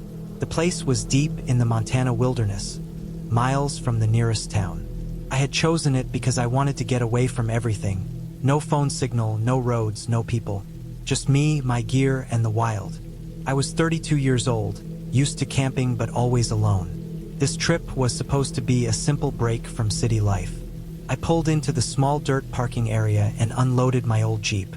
The air was cold, even though it was early September, and the forest smelled sharp with pine and damp earth. I carried my pack along a narrow trail that twisted through the trees, stepping over roots and loose stones. The sound of my boots on the dry dirt was the only noise. After about 20 minutes of walking, I found the clearing I had scouted out on satellite maps earlier. It was perfect. Flat ground, surrounded by thick fir trees that would block the wind, and close enough to a small creek for water but far enough not to risk flooding. I dropped my pack and started setting up my tent. The sky was already turning orange, and the first stars began to twinkle. I moved methodically, placing the tent stakes deep into the soil, tightening the rainfly, and laying out my sleeping bag and pad inside. I gathered some dry wood and started a small fire. The crackling flames brought a strange comfort, a line of light in the darkening woods. I cooked a simple meal. A canned chili warmed over the fire, and ate slowly, listening to the sounds around me. Birds chirped their last songs, and somewhere in the distance, a woodpecker hammered at a tree. As night fell, the temperature dropped quickly. I wrapped myself in a heavy jacket and sat close to the fire, letting the heat soak into my bones. The forest felt alive, but not in a friendly way. There was something about the stillness that made me alert, like the trees themselves were watching. I told myself it was just the wild, nothing more. I kept checking my watch. It was barely 9 p.m., but I felt exhausted. I packed away my dishes, poured the last water into my bottle, and crawled into the tent. The mesh windows showed a sky full of stars, so bright and sharp it looked like the whole universe was hanging just above me. The air was cold but dry, and I zipped the tent flap shut. First, everything was normal. I lay on my back, staring up through the mesh, feeling the quiet pulse of the night. Then I heard it, a soft, faint sound like footsteps. Not close but not far either. Something moving slowly through the underbrush, the faintest crack of a twig or brush rubbing against itself. My heart rate picked up. I lay very still, trying to listen. The sound stopped for a while, then started again. Not one step, but many. It was like something was circling around my tent, moving deliberately but quietly. I had my knife within reach, my flashlight ready. I didn't want to make noise or flash the light. The thought of drawing attention felt worse than the footsteps themselves. After what felt like an hour of this pacing, the footsteps moved away slowly, fading into the distance. I waited another 30 minutes before I forced myself to try sleeping. The next morning, I woke early, muscles stiff from sleeping on the hard ground. The sun was just breaking through the trees, casting golden light on the forest floor. I crawled out of the tent, the cold air hitting my skin. The campsite looked normal at first glance. But then I noticed something. My firewood pile was scattered. Pieces of burned wood, half-burned sticks, and some fresh dirt disturbed around the edges of the clearing. It wasn't like any animal had been there. No prints I could see either. I looked around carefully. Then I spotted it, small, shallow holes dug around my tent. Some near the tent stakes, others closer to the fire pit. It was like something was trying to get under the ground or at least close to my stuff. I checked my gear, making sure nothing was missing, but everything was there. I started breaking down the camp quickly, packing my things with extra care. I moved slower, glancing into the dark spaces between trees as I worked. I didn't hear the footsteps that night, but I never fully relaxed. I kept the flashlight and knife close. I kept the fire alive longer, even though it was a pain. By the second night, I was exhausted, but every noise was amplified in my mind. A gust of wind sounded like a growl. The scurrying of squirrels or raccoons felt like someone creeping closer. On the third morning, I woke to the worst discovery. My backpack, which I had leaned against a tree, was on the ground. The shoulder straps had deep gouges, like claws or teeth marks, and next to it were large prints I couldn't identify, too big and too wide for a bear, but not matching any normal animal tracks I knew. The prints led deeper into the forest but vanished after a short distance. My chest tightened. I felt like I was being watched all the time. I packed up faster than ever. As I made my way back to the Jeep, I kept checking over my shoulder. The woods felt darker, heavier somehow. Even the birds were silent. When I reached my Jeep, I locked the doors, sat inside with the engine running, and stared out into the forest. I knew I couldn't stay. Something was out there, something big and curious, maybe territorial. Not supernatural, just nature's dark side. Something wild that didn't want me here. I started driving slowly down the dirt road, watching the trees fly past, trying to stay calm. My mind raced with all the possibilities. Wild animals, maybe a mountain lion or a wolf pack moving through. But the prints didn't match. The entire drive back, I felt eyes on me, like something was following just beyond sight. When I finally reached a paved highway and got phone signal again, I called the local ranger station. They told me about reports of a large, unknown animal seen around those parts recently. Something big, silent, and aggressive toward campsites. No one had identified it yet. I didn't go back to that forest. I stayed in a motel that night, planning my trip home the next day. It wasn't a ghost story or some fairy tale. It was real, wild nature showing its teeth, reminding me that no matter how prepared I think I am, the wilderness still holds mysteries and dangers I can't control. I still have the pictures I took of the claw marks and the footprints. I keep them in my phone as a warning to myself and anyone who wants to camp alone in the wild. The forest is beautiful, but it is also unforgiving, and some parts of it are better left alone.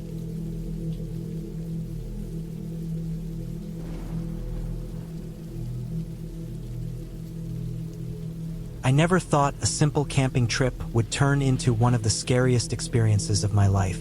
It was the summer of 2017, and I had decided to go alone to a national forest about 3 hours outside of Portland, Oregon. I'm 29 now, but back then, I was 25, looking for some peace away from the constant noise of city life and the pressure of work. I packed my gear carefully the night before: tent, sleeping bag, food, water, a flashlight, and my trusty pocket knife. I didn't want to rely on technology, so I left my phone mostly off to enjoy the silence.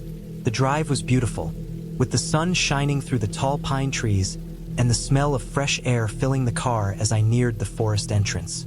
I found a small clearing off the main path to set up camp. The spot was perfect, flat ground, near a small stream, and surrounded by thick woods that made it feel private. I set up the tent, gathered some dry wood, and made a small fire pit. The forest was alive with the sound of crickets and birds, and the cool breeze made everything feel calm. As night fell, the darkness wrapped around me like a thick blanket. I lit my campfire and cooked some simple food on a small grill. The crackling fire was comforting, but I kept glancing into the shadows beyond the light's reach. I was alone, but I reminded myself that I had done everything to stay safe.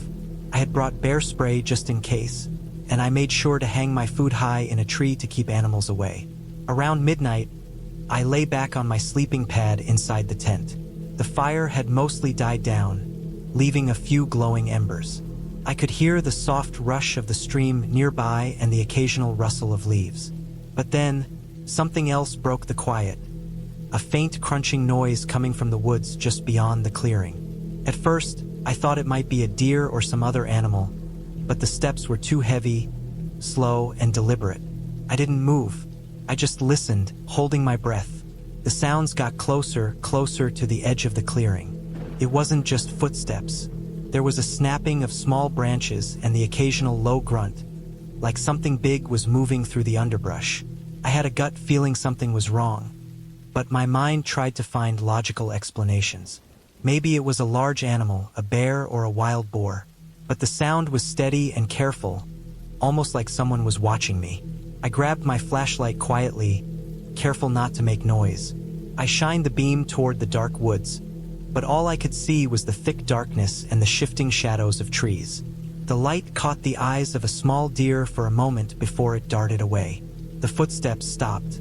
I sat frozen for what felt like an hour, waiting and watching. Eventually, the night went silent again except for the natural sounds. I tried to calm down and told myself it was probably nothing. I closed my eyes and started to drift off. But then I heard it again. The footsteps, closer this time. They circled the edge of the clearing. I felt a deep chill run down my spine. I decided to stay inside the tent, zipped up tight, and grabbed the bear spray. My heart was pounding, and my hands trembled. I tried not to breathe loudly. The footsteps stopped again, and then a sharp, quick crack came from the other side of the clearing, like a stick breaking under heavy weight. Suddenly, the fire flared up again, blown by a sudden gust of wind. That brief burst of light showed a figure standing just beyond the firelight's reach. I couldn't make out the face, but the shape was big, tall, and human-like. My mind raced, trying to make sense of it. This was no animal. Panic rose inside me, but I stayed silent and still. The figure didn't move, just stood there, as if waiting or watching. Then, slowly, it turned and disappeared into the woods. The fire flickered out completely, leaving me in total darkness. I sat frozen for several minutes before lighting my flashlight again to scan the area. Nothing. No sign of movement. I debated whether to pack up and leave immediately, but I was deep in the forest, and the trail back was not well marked. I decided to wait until dawn, staying alert and ready. The night dragged on. Every little sound made me jump. The snap of a twig, the rustle of leaves, the distant call of an owl. I kept the flashlight close and the bear spray ready. I didn't sleep much. When the first pale light of dawn began to filter through the trees, I cautiously unzipped the tent. The clearing looked normal, peaceful even, but the fire pit was disturbed. Some of the ashes were scattered, and a large footprint, definitely not from any animal, was pressed into the soft earth near the edge of the fire circle. It was too big for me and had a rough, uneven shape. I stared at it for a long time, my mind trying to rationalize it. Someone had been there last night. Someone big. I quickly packed up my gear, my hands shaking from adrenaline and exhaustion. As I walked back toward the trail, I stayed on high alert, constantly scanning the woods. Every shadow felt like it could move. I walked faster, almost running at points, not wanting to look back. I made it back to my car safely, and as I sat inside with the doors locked, I looked back at the forest. The sun was rising fully now, and everything looked calm, almost inviting. But I knew better. I knew that something had been watching me, something that was still out there. I didn't report what happened because I wasn't sure anyone would believe me without proof. But after that night, I never went camping alone again. I stuck to groups, well-marked trails, and always made sure someone knew exactly where I was. That experience taught me how dangerous and unpredictable the wilderness can be. Not because of ghosts or fairy tales, but because of real people who sometimes live off the grid and don't want visitors. And maybe that night I crossed paths with one of them. Something that made me realize that being alone in the woods at night isn't just scary for stories. It can be terrifying for real, very real reasons.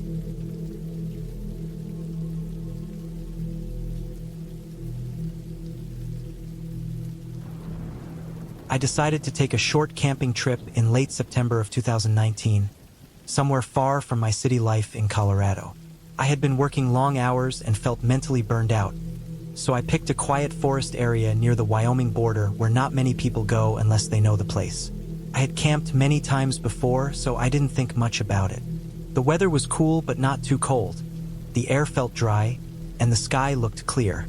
I packed my tent, sleeping bag, water filter, food, and a small first aid kit, then drove up late in the afternoon. The road was rough near the end, and dust covered my windshield as the trees closed in on both sides.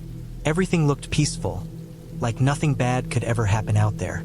But I learned very fast that being alone in the woods can turn into something else completely when one small thing goes wrong. I reached the area just before the sun started dropping behind the hills.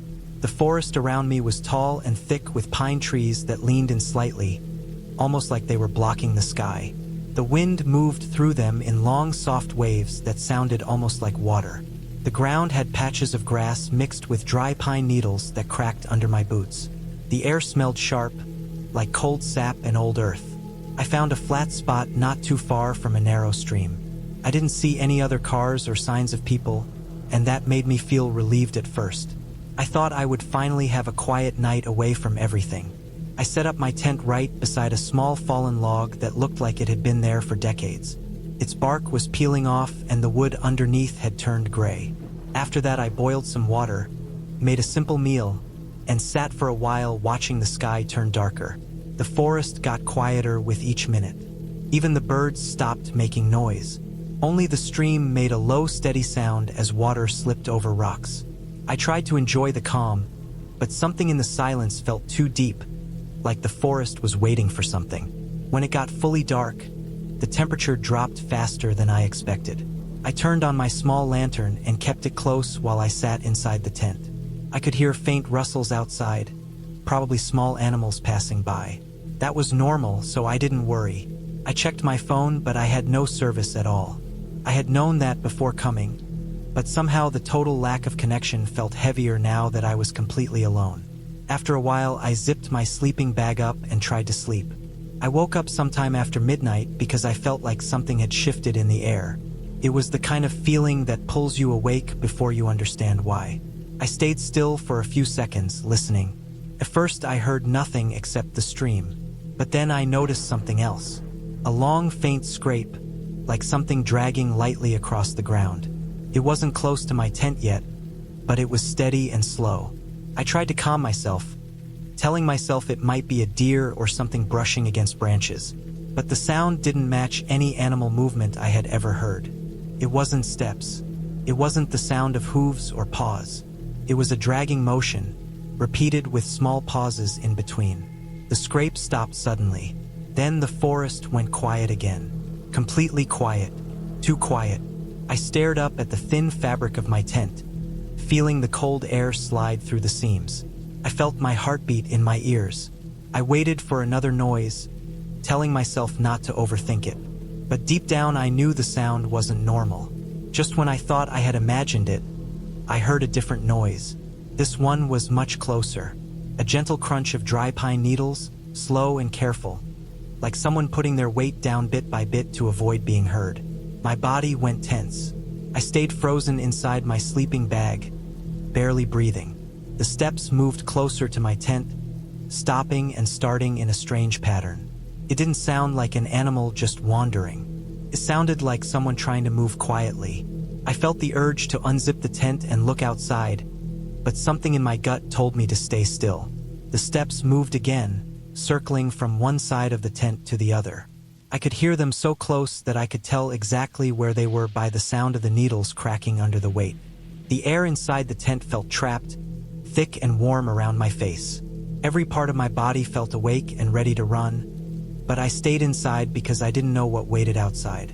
The steps stopped again, this time right behind the fallen log next to my tent. I could not see through the tent walls, but I could hear a soft shift, like someone adjusting their position. A long moment passed where nothing moved. I kept my eyes open in the dark, watching small shapes of shadows move across the thin tent fabric as the wind pushed the trees above. I waited, listening to every sound. But then everything went silent again, as if whatever was out there was holding its breath. Same as me. After what felt like an hour, but was probably only a few minutes, the steps slowly moved away, fading toward the deeper parts of the forest.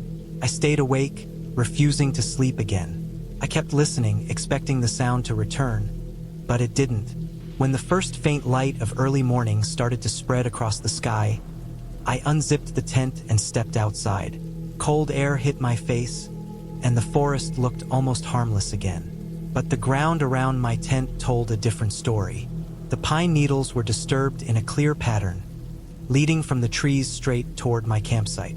They circled around the tent, and in the soft dirt near the stream, I saw long smudged marks that looked like someone had dragged something heavy across the ground. The marks stretched from the deeper woods to the area behind the fallen log. My stomach tightened. I walked slowly around the log and saw something that sent a cold wave down my back. There was a shallow depression in the dirt, not wide but long, almost like someone had been lying there during the night.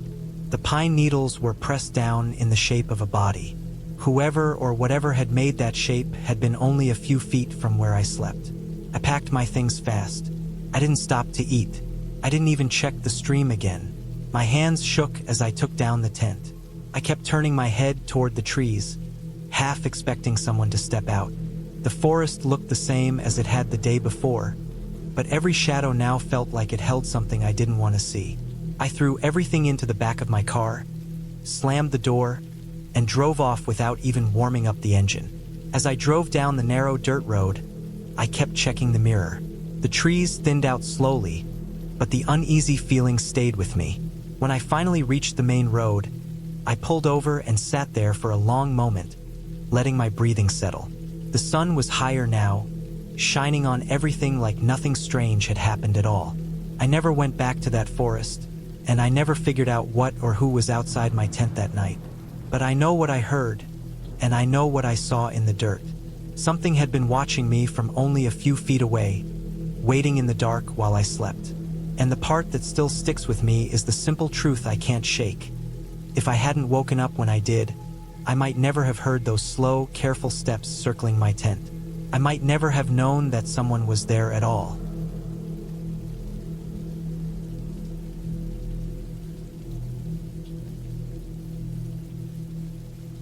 I had been looking forward to this camping trip for months. It was the summer of 2017, and I had planned to spend 3 days alone in the remote woods of northern Idaho. I wanted a break from the city, from people, and from all the noise. I had done this kind of solo camping before, but this time I chose a spot deeper than usual, near a narrow river that twisted through thick pine forests and steep rocky hills. I packed everything carefully: a tent, sleeping bag, food, water filter, a small stove, and some basic gear. No fancy gadgets, just the essentials. The first day was perfect. I arrived just before noon, carrying my backpack over the uneven trail. The air was fresh and smelled of pine needles and wet earth. I found a flat clearing close enough to the river to hear its steady flow, but far enough to avoid bugs. I set up my tent quickly, laying the sleeping bag inside, then explored the area for a couple of hours. The sun was bright, filtering through the branches, casting long shadows. Birds sang quietly, and every now and then, I caught the distant snap of a branch breaking. It all felt peaceful and safe. As the day turned to evening, I lit a small campfire. I boiled some water, made instant noodles, and sat close to the fire, watching the flames dance. The sky turned a deep orange and then purple, stars beginning to appear in the darkening sky. I was alone, but it was exactly what I wanted: silence, solitude, and nature. After eating, I packed away the food carefully in a metal container, locked it tight, and hung it from a tree branch well away from my tent to keep bears and other animals from smelling it. I crawled into my sleeping bag as the fire died down to glowing embers. The sounds of the forest night surrounded me: crickets chirping, the river running, occasional hoots of an owl. I wasn't scared. I felt prepared. But then, around midnight, things started to change. First, I thought it was just the wind, a soft rustling through the trees, the occasional snap of a twig somewhere nearby. But then, I heard something more deliberate: a low, slow crunching step on dead leaves and pine needles. It wasn't natural. It wasn't random. I stayed still inside my tent, heart beating a little faster. I remembered my small folding knife tucked into the side pocket of my sleeping bag. I tried to listen carefully. The sounds moved slowly around the clearing, circling my campfire's last ashes. I reached for my small flashlight quietly and shined it outside the tent. What I saw made my stomach drop. Not far from the fire, a figure crouched low, hidden partly by shadows. It wasn't an animal. The shape was too tall, too thin, moving carefully but steadily. The figure's head moved slowly side to side, like it was watching or looking for something. I froze. My mind raced. I had read stories about people wandering lost in the woods, or worse, strangers who might be dangerous. But I never imagined facing this alone. My breathing got shallow. I had to stay calm. If whoever it was noticed me, I needed to be ready. The figure moved closer, and then something strange happened. It stopped suddenly and seemed to look directly at my tent. I held my breath. I grabbed my flashlight tightly and shined it toward the figure again. It jumped up, a flash of white face catching the light. Pale, dirty, eyes wide and wild. Its clothes were torn and dirty, like it had been in the woods for days, maybe longer. I felt a cold wave of fear. This was no lost hiker. This was something else. The figure turned and ran off into the darkness, crashing through the trees like a wild animal. I didn't try to follow. Instead, I grabbed my backpack, shoved everything inside, and zipped up my tent quickly. I spent the next hour wide awake, listening to the woods, hearing nothing but the normal night sounds. But I didn't sleep at all.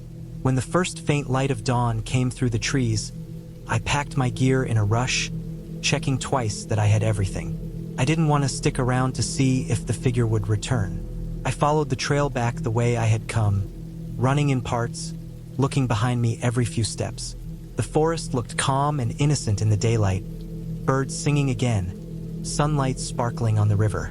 But I knew what I had seen. Back at my car, parked on a small dirt road near the forest's edge, I locked the doors and sat inside for a long time. I tried to understand what happened. Had I imagined it? Was it a homeless person? Someone injured or lost? Or something worse? I called the local ranger station from my phone. I explained briefly that I had seen someone strange near my camp last night, someone acting odd and possibly dangerous. The ranger told me they would send a patrol to check the area. Later that week, I heard from the ranger that they found footprints and some makeshift campsites nearby, signs that someone had been living in the forest, possibly avoiding contact with others for weeks or months. They warned me to be careful in the future and not to camp alone in such remote areas. Looking back, I'm glad I trusted my instincts and left when I did. The woods are beautiful, but they can be unpredictable and sometimes dangerous. Not because of monsters or ghosts, but because of real people, real threats. That trip taught me something important. No matter how prepared you think you are, nature can surprise you. And sometimes, the scariest thing isn't the wild animals or the darkness itself, but the unknown people who might be hiding just out of sight. Since then, I've only gone camping with friends or in well-traveled areas. I still love the outdoors, but I've learned to respect it, and to always be aware that not every shadow is harmless. The forest has its own secrets, and sometimes those secrets are best left undiscovered.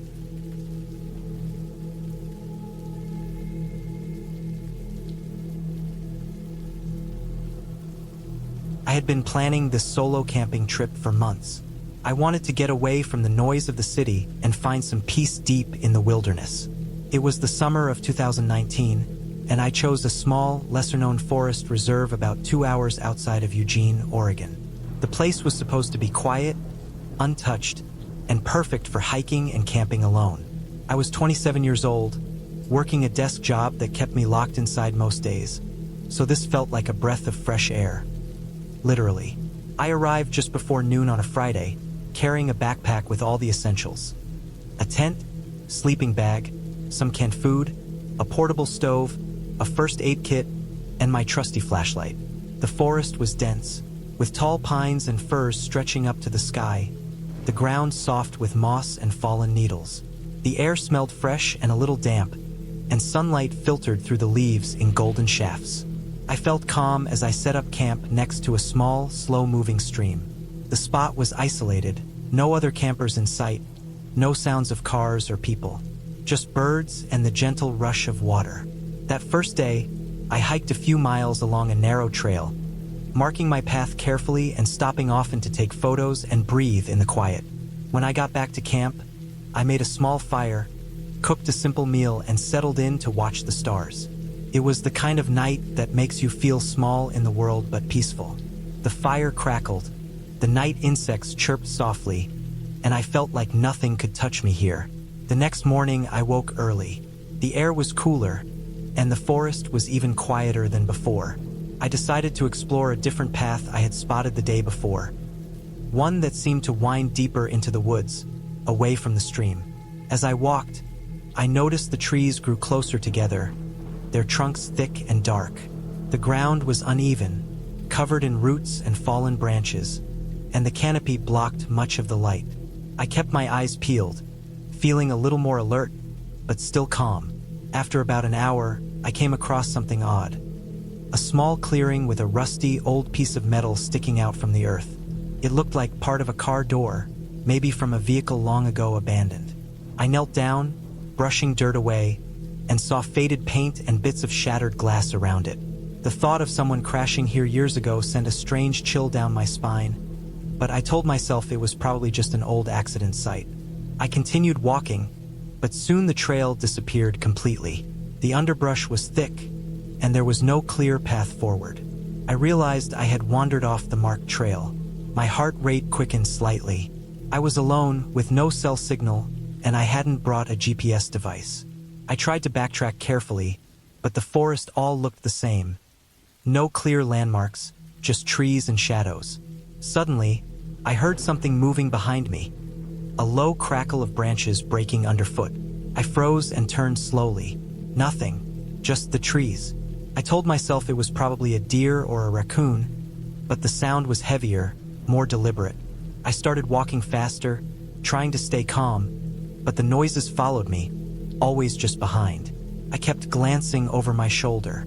The forest seemed darker now, even though it was early afternoon. The sky was clouded over, blocking out the sun. My nerves tightened with every step. I knew I had to get back to camp before nightfall. I pulled out my flashlight but didn't turn it on yet. The beam would only give away my position if someone or something was watching. The sounds behind me grew louder, closer. Twigs snapped sharply. I could hear heavy breathing. It wasn't an animal. It was a person. Panic rose like a wave. I didn't want to believe it, but I was being followed. The thought of a stranger in these woods unsettled me deeply. I thought about running, but the terrain was rough, and I risked falling or twisting an ankle. Instead, I kept moving steadily, hoping the person behind would give up. I spotted a narrow creek about 20 yards ahead.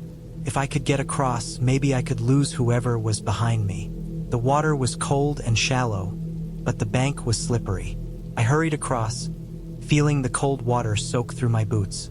When I reached the other side, I turned on my flashlight and swung it behind me. There was a man, tall and lean, wearing dark clothes and a baseball cap pulled low over his face. He stopped, watching me carefully, but didn't shout or call out. I didn't recognize him. His eyes, when the light hit them, were sharp and unblinking. I whispered a silent prayer and took off running back the way I thought my camp was. The forest seemed endless. Every step I took, I feared tripping or making noise that would give away my exact location. Finally, after what felt like an eternity, I saw the glint of the stream reflecting the fading sunlight. Relief flooded me. I pushed harder and burst out of the woods onto my campsite. The man didn't follow me all the way, stopping at the tree line. I locked my tent flap, grabbed my emergency whistle, and sat by the fire pit with my backpack close. I tried to steady my breathing, listening for any sounds outside. I realized I hadn't eaten since morning and my hands were shaking so badly I couldn't light the stove. I stayed awake all night, the fire burning low. Every rustle in the trees made me jump. I kept my whistle close and my phone ready to dial 911 if I got a signal. But there was none. Morning came slowly. The man was gone. I packed everything up quickly, cutting the trip short. As I hiked back to the car, I kept checking behind me, feeling eyes on my back even when no one was there. I made it safely out of the forest, but the experience stayed with me. I learned that even the quietest places can hide dangers you never expect. I never told anyone about the man, partly because I felt foolish, but mostly because I didn't want anyone to worry. But that trip taught me to respect the wild more, to always be prepared, and to trust my instincts. Camping alone was supposed to be peaceful. Instead, it became one of the scariest nights of my life. The forest was still beautiful, but now I know it's also unpredictable and sometimes dangerous.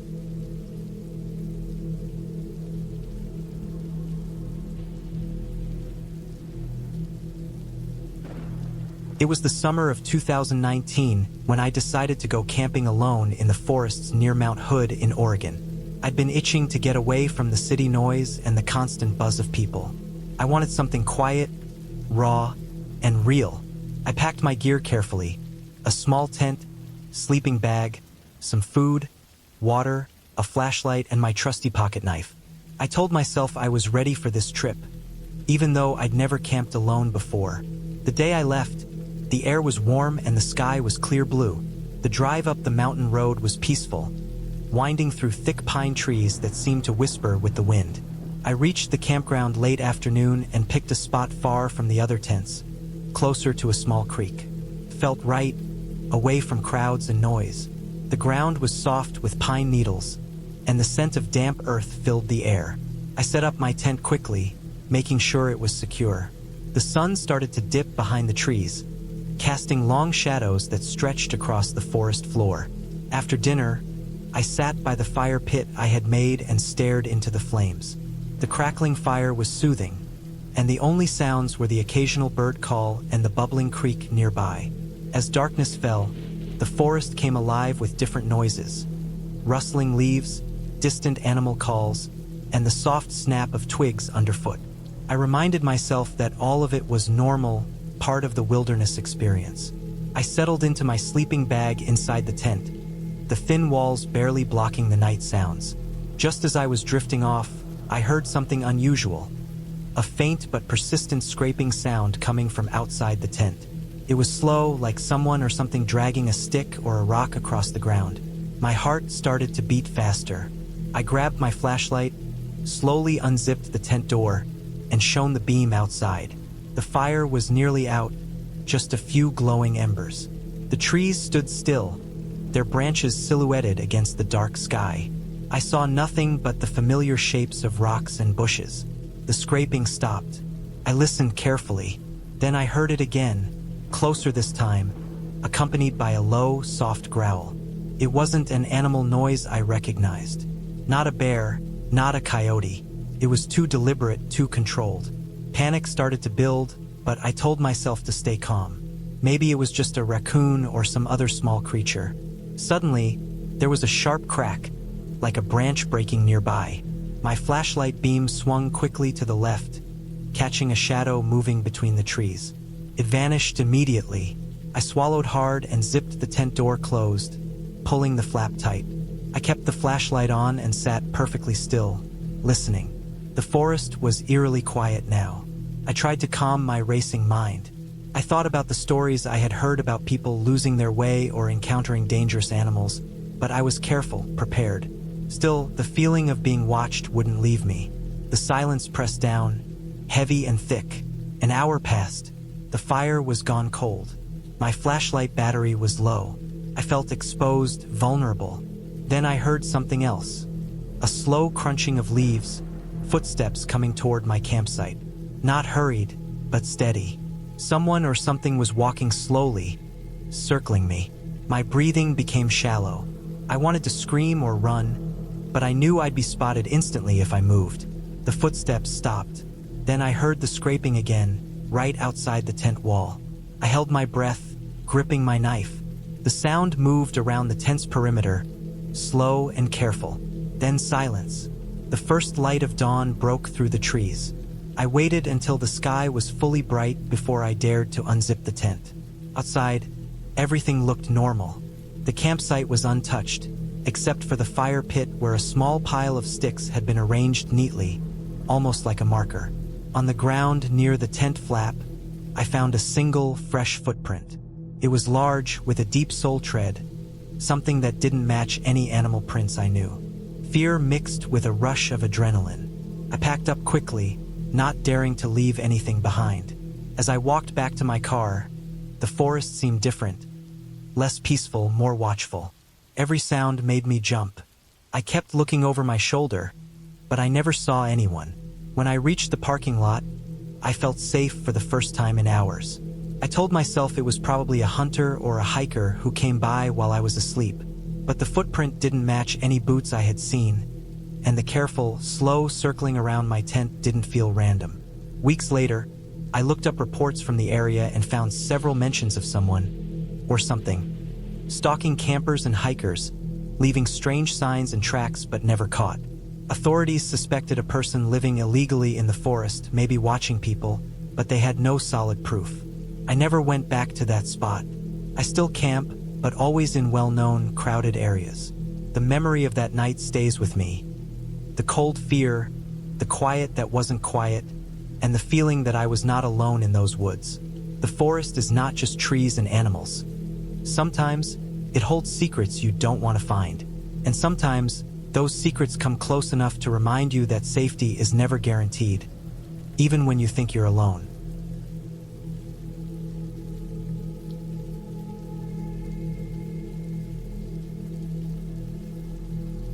I remember the night clearly, even though it was years ago.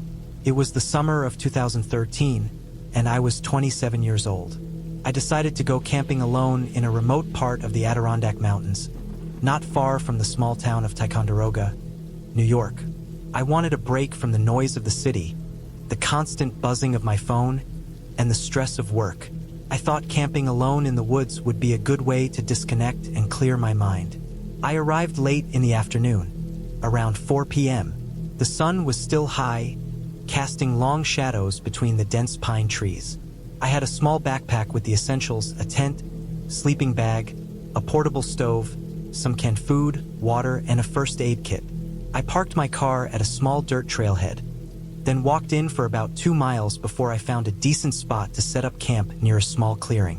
The air smelled fresh but carried a faint scent of damp earth and decaying leaves, the kind of smell you only get deep in untouched forests. I picked a place surrounded by tall pines, far enough from the trail so I wouldn't be disturbed by random hikers. Setting up the tent was easy.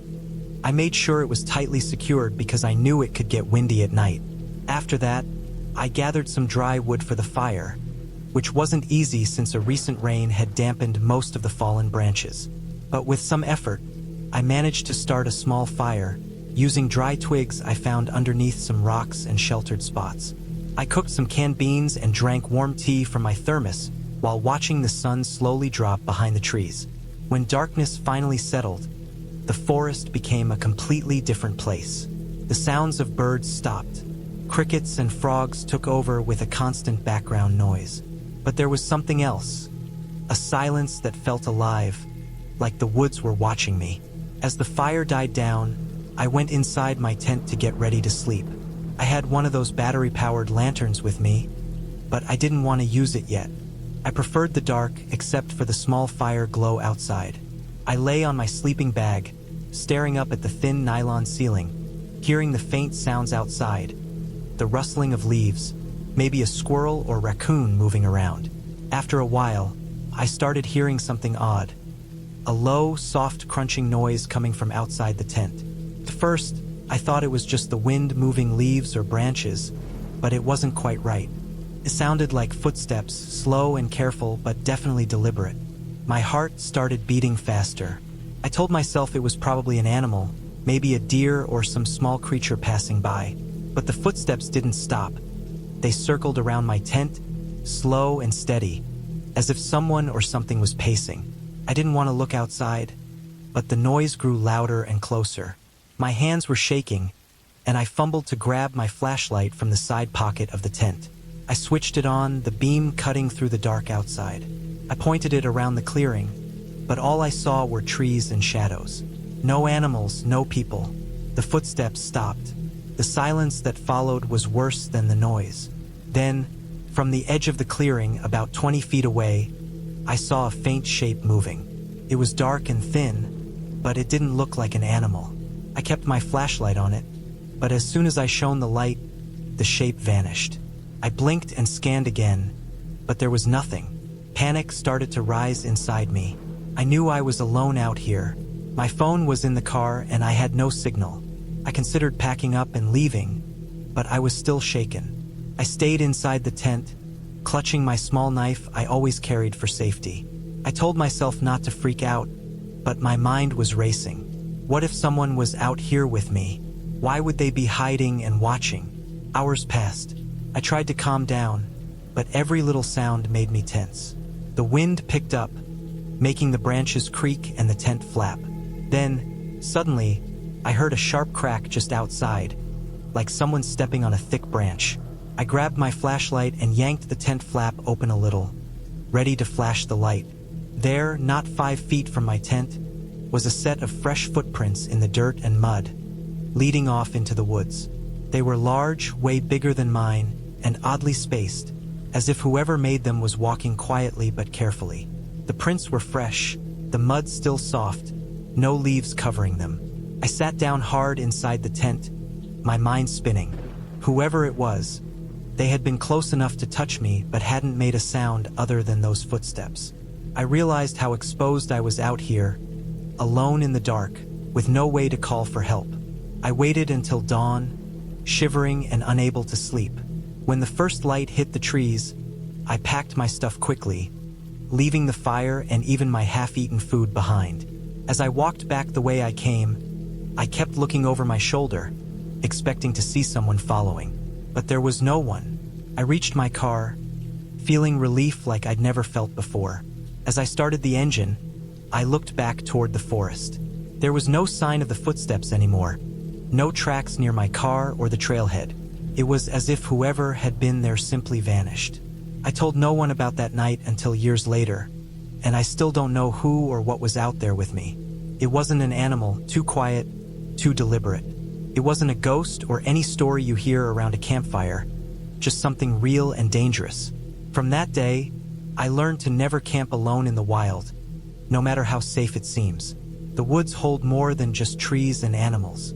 They can hold silence, watching, waiting, and sometimes you're not the only one out there.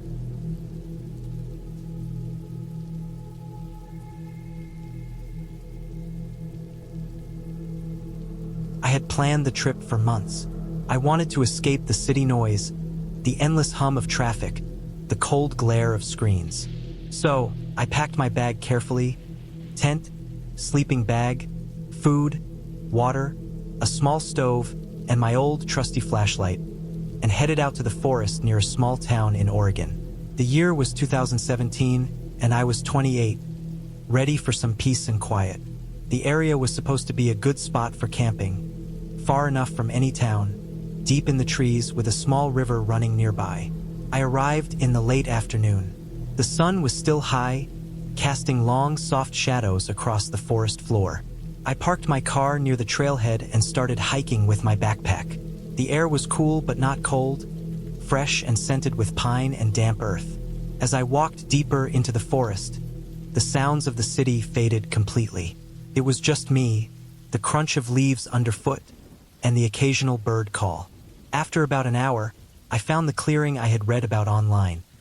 A small open space near the riverbank, surrounded by tall fir trees. It looked perfect. I set up my tent carefully, making sure it was tight and secure. The ground was soft but dry, covered in a thin layer of fallen needles. Then I collected some dry wood for a fire, stacking it carefully, and got the stove ready for cooking later. The sun began to set, turning the sky orange and pink. I lit a small campfire, its crackle and warmth comforting in the growing darkness. I cooked some canned beans and rice on the stove and ate slowly, enjoying the quiet around me. After dinner, I cleaned up, put out the fire, and crawled into my sleeping bag inside the tent. I switched on my flashlight, ready for bed. The first night was peaceful. The forest was alive with sounds. Insects buzzing, distant owls hooting, leaves rustling softly in the breeze. I felt calm and safe. But around midnight, something started to feel wrong. First, it was faint, a sound that didn't belong to the usual forest noises. A quiet, slow crunching, like someone or something stepping carefully through the dry leaves. I stopped moving and listened. The sound came from outside the tent, circling around my campsite. It wasn't fast, but steady, deliberate. My heart started beating faster, but I told myself it was probably an animal, maybe a deer or a raccoon. I reached for my flashlight quietly and switched it on, shining the beam around the tent.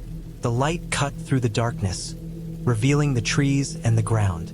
Nothing moved. The crunching stopped. I stayed still for a while, trying to calm down, convincing myself the noise was nothing serious. But then the crunching returned, closer this time. Something was right outside the tent flap.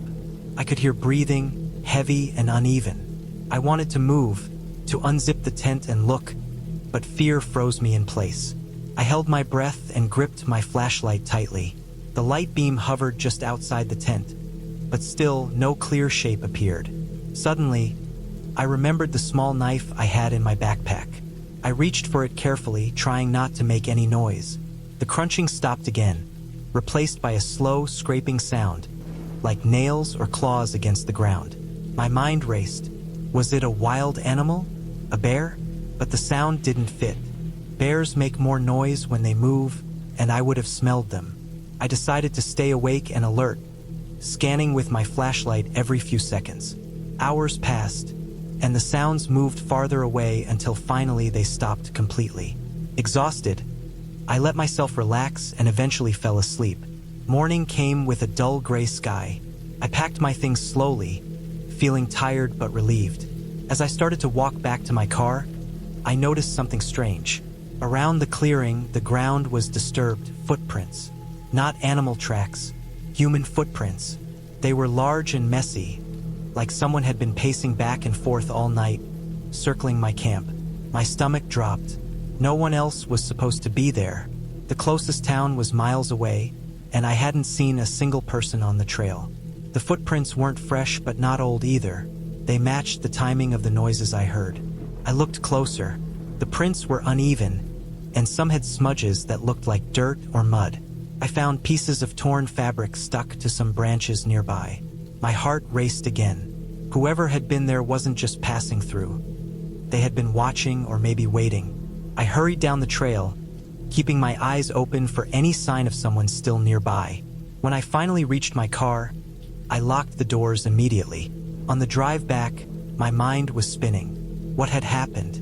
Was it someone dangerous? A thief? Or worse?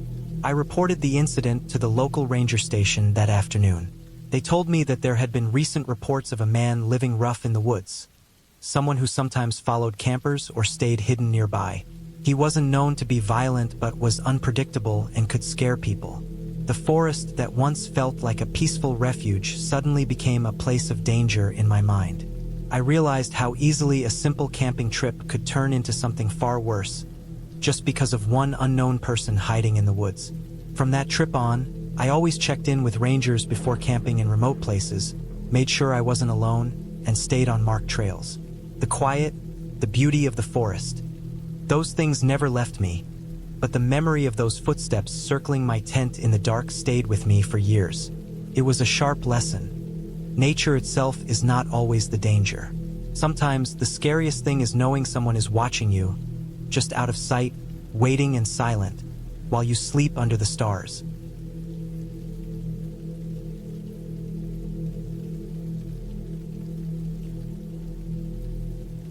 It was the summer of 2018 when I decided to go camping alone in the remote mountains of northern Colorado. I had been working nonstop for months and wanted to get away from the noise and people, just me and the wilderness. I was 29 at the time, used to roughing it a little but never fully alone like this. I picked a spot about 10 miles off the nearest dirt road, deep in the Pike National Forest. I told no one exactly where I was going except my sister, who didn't expect me back until the weekend. I arrived late afternoon after a long drive and a rough hike.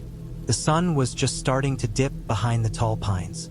I chose a clearing next to a small creek to set up my tent. The ground was soft with pine needles, perfect for a good night's sleep. I unpacked slowly, careful with every step. The air smelled of fresh earth and pine resin. It was quiet, except for the constant rush of water over rocks and the distant calls of birds settling in for the night. After pitching the tent, I built a small fire pit with stones I found nearby. I gathered dry wood, snapping branches, and stacked kindling carefully. My hands worked steadily, the fire growing bright, casting flickering orange light around the clearing. I ate a simple dinner, canned beans warmed over the fire and some jerky, and drank water from my bottle. As night came fully, the forest around me became dark and dense, the tall trees casting long shadows. I lay back on my sleeping pad, staring at the stars through the thin mesh of my tent. The silence was complete, except for the creek and the occasional rustle of small animals in the underbrush. I told myself I was prepared for this, that I wasn't scared. But as darkness deepened, I started noticing sounds I hadn't before. A heavy footstep far off, a low, distant snapping of branches. Nothing clear, just vague noises that made the hair on my neck stand up. Around midnight, the wind picked up, shaking the pine branches overhead. I zipped up the tent fully and lay still, listening. The forest seemed alive in a way it hadn't during the day, as if watching me. Then I heard it, a sharp, slow crunching of dry leaves, much closer than before, maybe only a few dozen feet away. It was heavy, deliberate footsteps. I froze, heart pounding hard enough to hear over the creek. I didn't move. I thought maybe it was a deer or a bear, but the steps sounded too heavy, too slow, like a big person walking carefully through the woods. I grabbed my flashlight, turned it on, and aimed the beam out of the tent window. The light cut through the darkness but showed nothing except swaying shadows. The footsteps stopped. Minutes passed with nothing. I debated getting out of the tent, but my mind was racing with worst-case scenarios. Was I being watched? Had someone followed me this far into the woods? I'd read stories about people disappearing in these mountains. Sometimes the cause was hunters or criminals using the forest to hide. The creek's rush felt suddenly loud in my ears. I could still hear the wind in the trees and the distant calls of night birds. Then the footsteps started again, this time on the other side of my tent. It was too close. I gripped my pocket knife, heart in my throat. Suddenly, a shadow appeared just beyond the fire pit, where the light of my dying campfire flickered weakly. I could see a dark figure moving slowly between the trees, stopping now and then to look around. I stayed frozen, barely breathing, hoping it wouldn't see the faint glow inside my tent. The figure moved closer, stopping about 20 feet away from my tent, just standing still in the shadows. I felt exposed, helpless. I thought about running, but the woods would swallow me up in the dark, and I didn't know if the person was dangerous or just lost. After what felt like an eternity, the figure finally turned and walked away slowly, stepping lightly, fading into the night. I waited long after the footsteps disappeared to even move. Then I unzipped the tent and snuck a look outside. The fire had nearly died out, leaving only smoldering embers. I decided to pack up quickly. I didn't want to wait until morning in that spot. I threw everything into my backpack and put out the fire completely. My hands trembled as I stuffed the tent and gear. I started walking down the trail that I had used to get here, my flashlight sweeping the path ahead. The forest felt different in the dark. Not the quiet peace I had found during the day, but tense and heavy. Every small sound made me jump. A twig snapping, leaves rustling, the scrape of something moving just beyond the light. I kept reminding myself to stay calm and focused. About 2 miles down the trail, I found an old ranger cabin I had passed on my way in. The cabin was locked, but I used a rock to break a window and slipped inside. The place was dusty and empty, but gave me a sense of safety. I sat against the wall and listened for a long time. Eventually, the sky started to lighten as dawn approached. The forest calmed down again, the eerie feeling fading with the morning light. I stayed in the cabin until the sun was fully up, then packed my things again and started the hike back to my truck. When I finally reached the road, I was exhausted but relieved.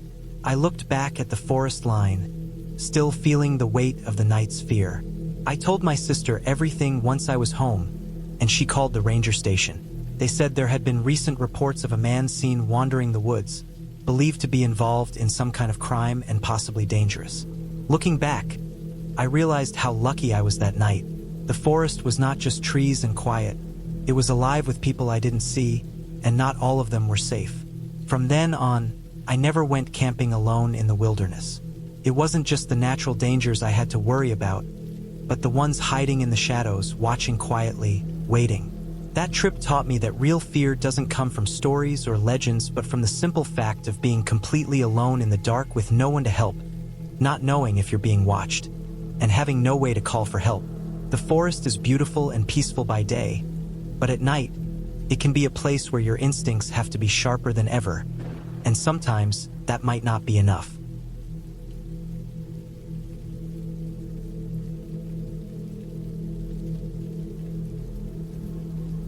I drove out to the northern edge of Clearwater Ridge in late September of 2019, a few days after my 32nd birthday. I wanted a quiet weekend alone, away from my phone, away from people, away from everything that felt loud and tiring. The place I picked was a wide valley surrounded by steep hills covered in pine and dry brush. I had never been there before, but I found it on an old hiking forum. People said it was empty, peaceful, and rarely visited. That was exactly what I wanted. The air felt cooler than the city air. It had that sharp smell of pine needles and cold soil. I parked on a rough dirt patch and walked a mile into the valley with my pack. I took slow steps because the ground had loose rock everywhere. Every step gave a crunch that echoed a little too far. There was no wind, just thin quiet that made even my breathing sound too loud. I found a flat piece of ground near a small creek that ran weakly between rocks. Its water was clear but slow, barely moving past fallen branches. I set up my tent on the driest patch and made a small fire ring with stones that looked untouched for years. When the fire finally caught, the glow felt warm against the cold air, and I sat there for a long time watching the flames twist around the small sticks I kept feeding it. The valley slowly turned darker as the sun dropped behind the hill to the west. I could see thick shadows gathering between the trees, stretching across the ground like long stains of darkness. I thought I was ready for silence, but the kind of silence that place had was different. It felt heavy, like something sitting on my shoulders. Even the creek seemed quieter than it should be.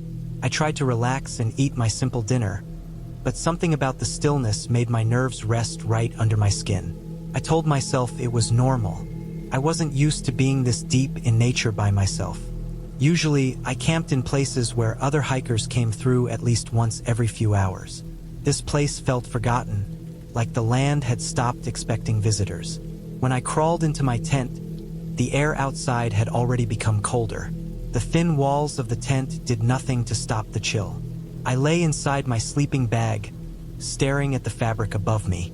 I waited for my brain to settle, but it didn't. My body felt tense in a way I couldn't explain. I kept feeling like something was close by, not something strange or unreal, but something living and watching. I heard the first noise maybe an hour after I tried to sleep. It came from beyond the creek, deep in the brush. It was a slow, shuffling sound, like someone dragging their feet lightly across dry leaves. I held my breath and listened harder. The sound paused, then continued again, not fast, not aggressive, just steady movement. I tried to convince myself it was an animal, maybe a deer nosing around for grass. But the sound was too deliberate. It had a rhythm that made it feel like steps. I felt my heart beating hard, and I forced myself to stay still. The shuffling moved a little closer, then stopped completely. The silence that followed felt so thick I felt it in my ears. I waited for something else, but nothing came after that. Even the creek sounded muted. I didn't sleep the rest of the night. Every time I closed my eyes, I opened them again because the darkness felt too alive. I watched the tent walls until the faint gray of morning finally broke through. The moment I stepped outside, I saw prints in the soft dirt near the creek. They weren't animal prints. They were boot prints. Not fresh, but recent enough that the edges were still sharp. What bothered me wasn't that someone had walked there. It was that they were facing my campsite. They stopped about 20 feet away and then turned back the way they came. I stood there with a cold feeling spreading through my chest, trying to understand why anyone would walk all the way into this valley during the night and stop near a lone campsite. I spent most of the morning trying to shake off the fear. I walked around the area, did small tasks, collected more firewood, checked the trail, but the prints kept replaying in my mind. I kept scanning the hills, looking for movement, looking for anything that didn't fit. Every few minutes I felt that same pressure on the back of my neck, like eyes resting on me from somewhere high above. By the afternoon, the wind picked up. The trees shifted and made soft creaks. That made me feel a little better because at least it wasn't completely silent anymore. But then I noticed something else. In the distance on the slope to my right, a patch of brush looked disturbed. Branches were bent inwards, as if someone had pushed through recently. I walked closer, slowly, keeping my steps quiet even though I didn't know why I was being so cautious. When I reached the edge of the disturbed brush, I found more boot prints, They pointed downhill toward my campsite again. I felt a deep, heavy drop in my stomach. Someone had been watching from the hill. Maybe last night, maybe right now. I backed away from the brush, turning slowly, scanning everything. I didn't see anyone. The hills looked empty. The valley looked calm. But something inside me felt completely wrong. It felt like the moment before a storm when the air becomes too still. I thought about leaving right then, but I convinced myself to stay one more night. I told myself I was being paranoid.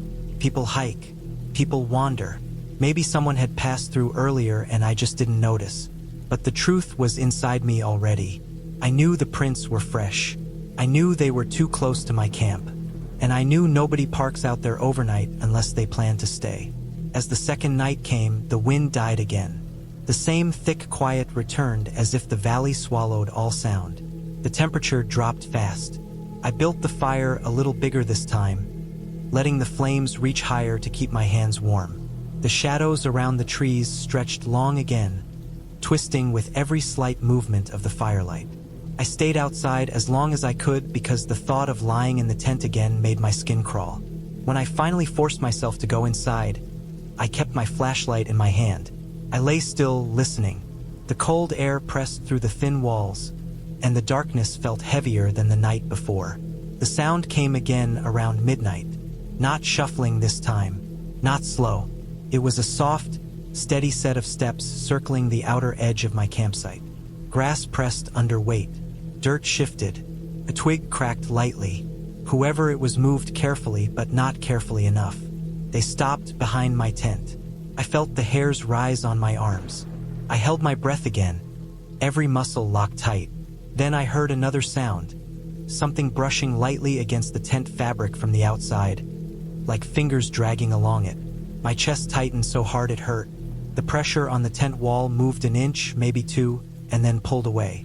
The steps retreated slowly toward the creek, then faded. I didn't move for hours.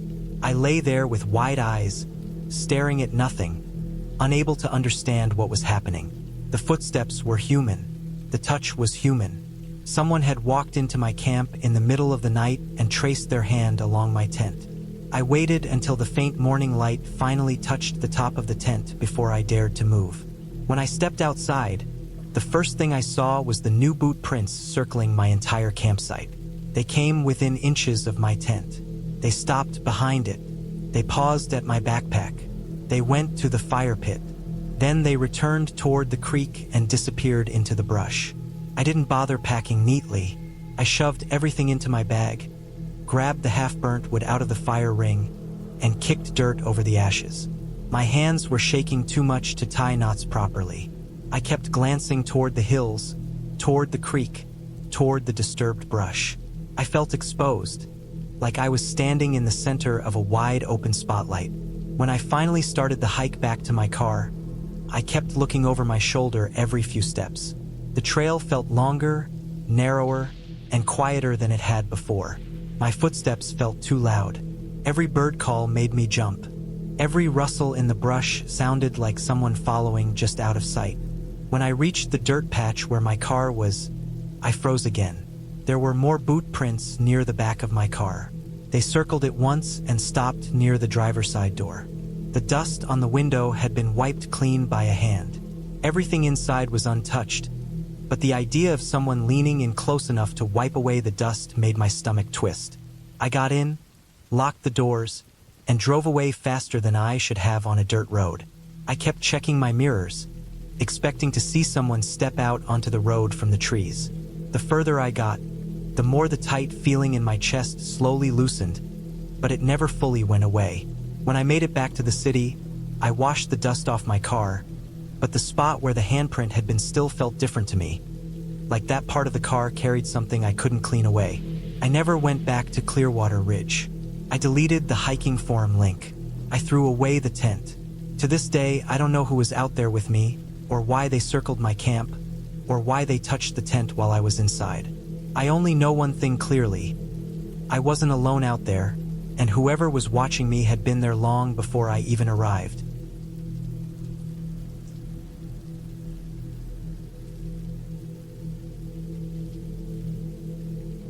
I chose a small state forest in northern Idaho for a quiet weekend trip, far from my usual routine and far from people in general. It was late September of 2019, a time when the air already felt colder than it should, and the forest had that strange mix of dry leaves on the ground but wet soil underneath. I was 30 years old then, and I had been doing small solo camping trips for years, usually without any problems. I wanted peace and silence more than anything else. I didn't tell many people where I was going, just a quick message to a friend before I lost service on the drive up. I thought that was enough. The forest road leading to the trailhead was narrow, uneven, and filled with potholes that looked like they had been there for decades. It twisted between tall pines that blocked out most of the sky. I drove slowly, leaving dust floating behind me. By the time I reached the small dirt lot where I planned to start the hike, the sun was already low, though still bright enough to give me confidence that I could reach a good camping spot before dark. I strapped on my pack, checked my gear out of habit, and started walking deeper into the woods. The trail was quiet except for the crunch of dry needles under my boots. No wind, no birds, nothing. Felt like the forest was waiting for something. I told myself it was just the shift to colder weather making everything still. After about an hour of hiking, I left the marked trail and went toward a small clearing near a stream I had seen on a map earlier that week. I liked camping near water, even if it meant colder nights. The clearing was small, barely large enough for a single tent, but it was perfect in that lonely way I always liked. I set up my tent, placed my gear inside, gathered some wood, and prepared for a simple night. When the sun dipped behind the trees, the temperature dropped fast. I made a small fire, cooked a basic meal, and sat alone with nothing but the crackling flames and the smell of pine around me. Felt normal, peaceful even. But after the fire died out and the cold fully settled in, the quiet felt too strong, almost heavy. I crawled into my tent and wrapped myself in my sleeping bag. For a while, I just lay there, listening to the faint sound of the stream. I drifted in and out of light sleep until a sound outside snapped me awake. It was a stick breaking, not the soft kind that animals usually step on, but a sharp crack that made my chest tighten. I stayed still, focusing on the air, waiting for another sound. A few seconds later, I heard movement in the leaves. Slow movements, heavy steps, not quick like a deer or light like a fox. Something heavier. I tried to calm myself, telling myself it was probably just an elk or maybe a black bear wandering through. I had seen them before on other trips, and most of the time they ignored me. But these steps didn't drift away. They circled. They moved around my tent at an uneven pace, pausing for long stretches like something was listening, thinking, or deciding. My heart beat so hard I felt it in my throat. I didn't dare move, not even a little. At one point, whatever it was stopped near my tent door. I could hear its breathing, slow and steady. The shape blocked a bit of the faint moonlight passing through the fabric. I tried to remind myself that animals don't care about tents, that they usually keep moving. But this one stayed too long. Minutes passed. I felt the cold press into my back. The air inside the tent felt thinner with every breath. Eventually, the steps moved away, slow at first, then fading into the forest.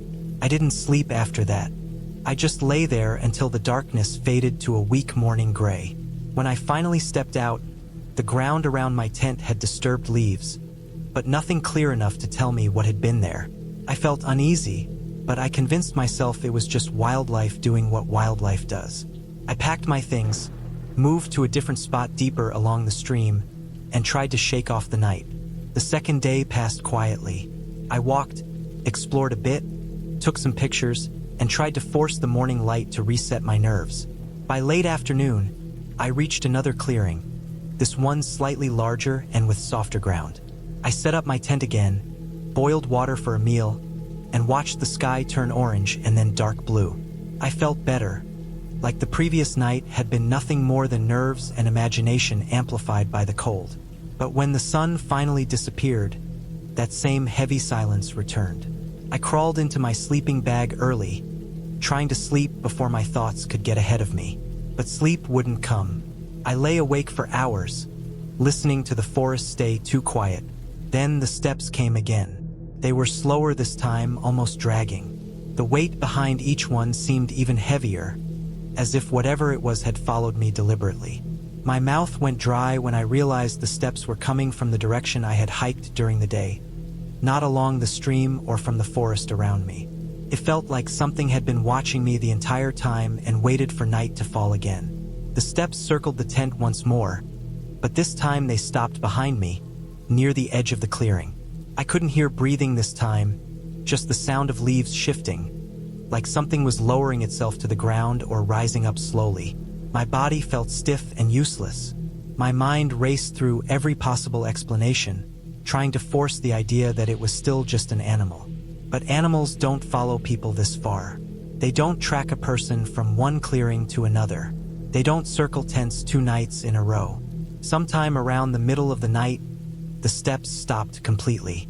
I waited in fear, expecting them to return, but the silence held. I lay in the same position for hours until the weak light of dawn finally showed through the tent wall. I opened the zipper slowly and stepped out. This time, the signs were clearer.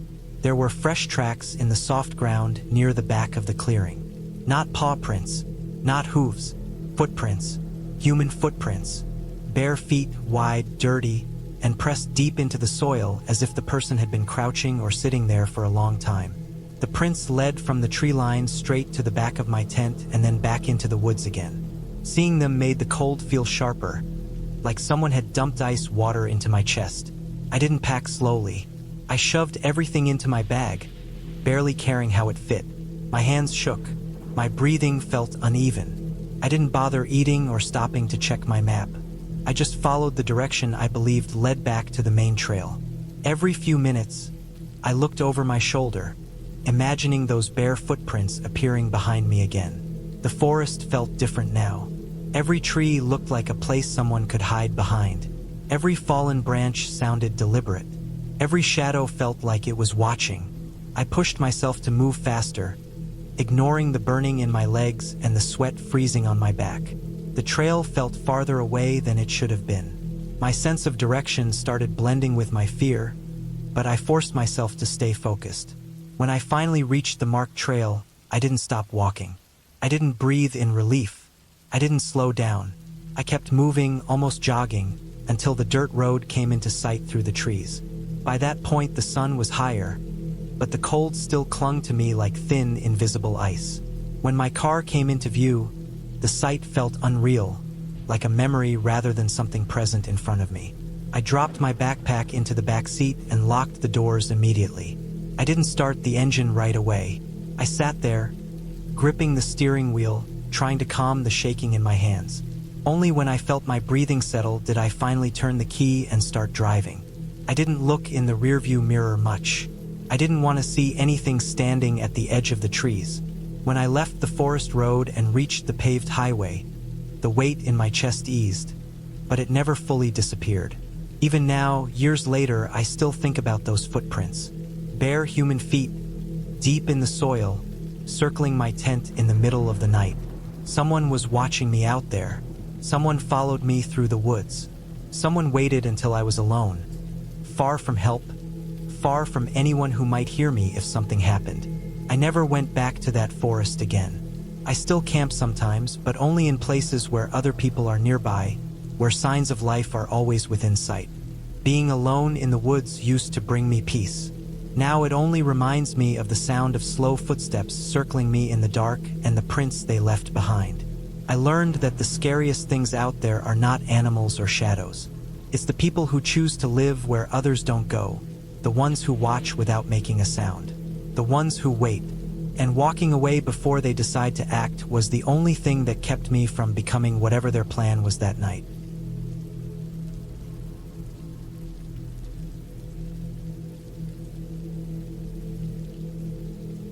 It was the summer of 2018 when I decided to go camping alone in the remote parts of the Bitterroot National Forest in Montana.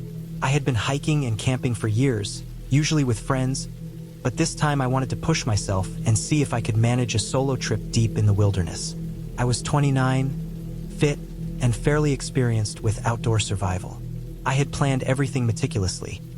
The right gear, enough food and water, maps, compass, and a small solar charger for my phone. I told a couple of people where I was heading and my expected return date.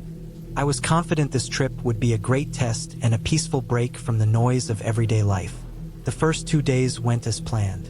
The forest was thick with pine trees, the air was crisp, and the streams were cold and clear. I found a small clearing near a creek that looked perfect for camping. I set up my tent, built a small fire pit, and gathered dry wood for the night. The sun was setting behind the trees, casting long shadows and a golden light that made everything look calm and beautiful.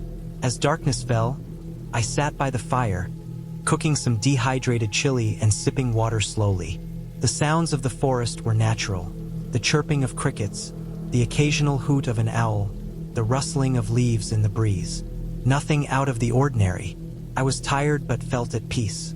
Around 10 p.m., I went into my tent to sleep. I had positioned my sleeping bag near the entrance, so if anything happened, I could react quickly. I had also kept my flashlight and pocket knife within easy reach. The night was cold, but my sleeping bag kept me warm. About 2 hours after I had fallen asleep, I was suddenly jolted awake by a faint, rhythmic noise. It was too steady to be the wind or animals. At first, I thought maybe it was the creek nearby, but the water sound was constant and soft. This noise was different. It sounded like something tapping or hitting a tree branch repeatedly, about 20 feet from my tent.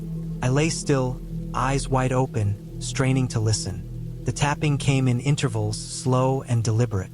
Then I heard something else, a soft crunching sound, like footsteps on dry leaves. My heart started to beat faster. I reminded myself to stay calm and quiet. I grabbed my flashlight slowly and peered out from the tent flap. The forest was dark, but the moonlight filtered through the tall trees. The tapping noise stopped as soon as I looked out. I saw nothing moving, but the shadows shifted oddly with the breeze. My breath was shallow. The silence felt heavy. Then I noticed something strange, fresh footprints in the dirt near the tent. They looked too big to be animal prints, and they were too close. I froze. The thought that someone might be nearby in such a remote place sent a shiver down my spine. I knew people sometimes hiked or hunted in this area, but I wasn't expecting company, especially at night. My mind raced with possibilities. Could it be someone lost? Someone dangerous? The tapping started again, louder this time, closer to the tent. I grabbed my knife and flashlight, and without thinking much, unzipped the tent a little and shone the beam out. The light caught the shape of a tall figure standing near a tree, barely moving. My voice caught in my throat. I didn't dare make a sound. The figure disappeared into the shadows almost immediately. I sat back inside the tent, heart pounding, trying to control my breathing. I considered packing up and leaving, but it was pitch dark, and I had no idea where this person had gone. My phone had no signal and I couldn't call for help. The rational part of me told me to wait it out quietly. For the next hour, every small sound made me jump. The tapping stopped, but I heard faint footsteps moving around the clearing. Sometimes I thought I caught glimpses of something or someone through the thin tent fabric. I tried to stay awake, eyes wide open, holding the knife tightly. Then, around 3 a.m., the footsteps moved away slowly. The forest grew quiet again, except for the distant creek. I stayed alert but eventually felt my eyelids droop. I forced myself to rest a little, knowing I needed my strength. Morning came with soft, pink light leaking through the trees. I unzipped the tent and stepped outside cautiously. The campsite looked the same, except for those footprints near my tent. I inspected them closely. They were fresh and definitely human, big boots, probably hunting boots. There were no other signs of the person, like a campfire or a discarded item. I packed up quickly, feeling uneasy but determined to leave. As I walked back along my path, I kept looking around, scanning the forest for any sign of movement. The woods that had seemed peaceful before now felt tense and unfamiliar. Later, when I reached a ranger station on the edge of the forest, I reported the footprints and the nighttime encounter. The ranger told me that there had been reports of illegal hunting in that area, and sometimes those people could be aggressive if confronted. They advised me to stay on marked trails and not camp in isolated spots alone. Reflecting on the experience, I realized how dangerous the wilderness can be, Not just because of animals or the environment, but because of other people. The forest is a wild place in many ways, and when you're alone, every noise, every shadow becomes magnified in your mind. That trip taught me to be more cautious, to respect the unknown, and to never underestimate how vulnerable you can be out there. I never saw that person again, and I never found out who they were or what they wanted. But that night in the Bitterroot Forest stayed with me, a sharp reminder that sometimes the scariest things aren't monsters or ghosts but real, silent threats waiting just beyond the trees.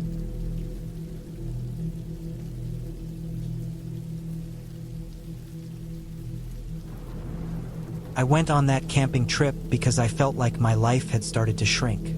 Everything had become work, sleep, phone, repeat. I wanted something quiet, something far from people, something that felt like space again.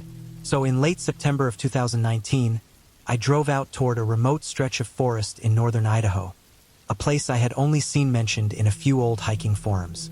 The posts were scattered and vague, mostly about overgrown trails, old logging roads, and a lake that didn't show up properly on maps. That was good enough for me. I packed my tent, my small stove, a week of food, and the idea that some time alone would reset my head. The drive-in was long and slow. The main highway eventually turned into a cracked two-lane road, then a narrower gravel road, and finally a single rough path that twisted through thick trees and climbed upward in long curves. I passed no cars. I saw no cabins. The tree line pressed close on both sides, almost brushing the windows at some points. I kept going until the road cut into a clearing. Uneven ground, tall grass, the start of an old trailhead that looked like no one had used it in years. Felt exactly like what I wanted.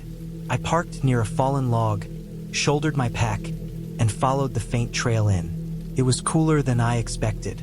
The forest was dense and dark even though it was barely noon. The air smelled like wet soil, pine pitch, and something old and still, like the ground itself hadn't been disturbed in a long time. Branches snapped under my boots, and every sound seemed louder than it should have been. But I kept walking, letting that loneliness wrap around me the way I thought I needed. After about an hour, I reached a small flat spot beside a slow, narrow stream. The water was clear and cold, and the ground there was level enough for a tent.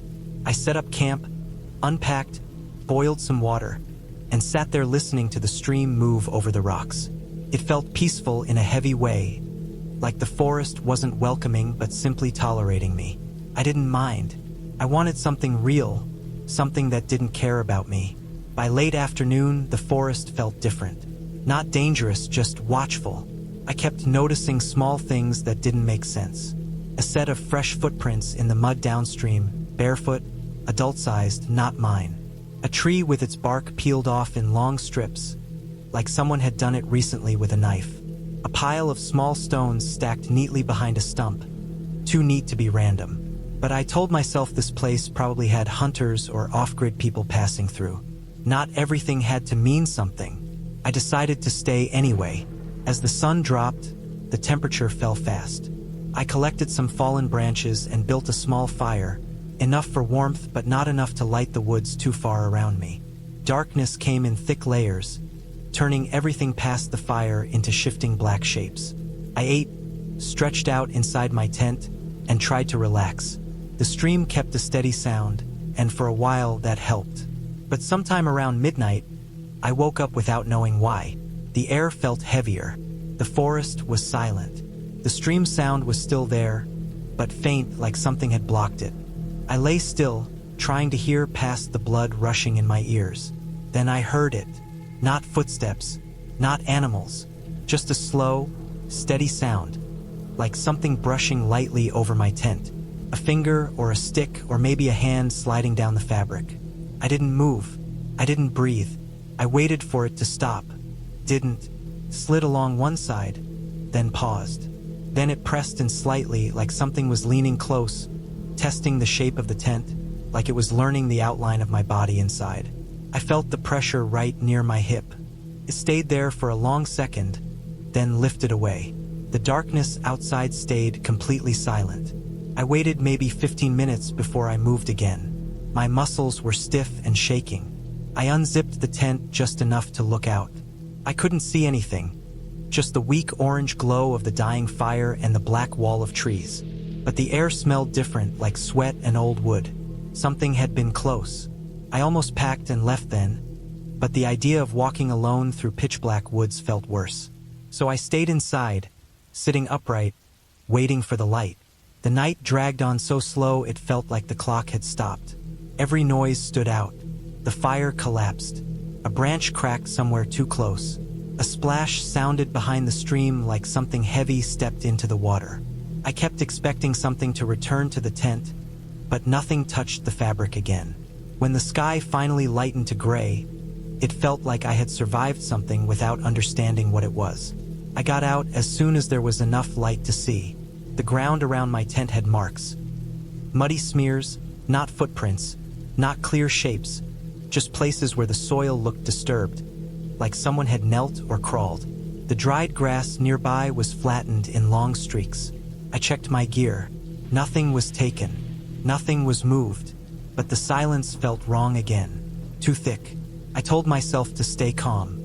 I boiled water, ate quickly, and tried to decide whether to continue deeper or to head back early.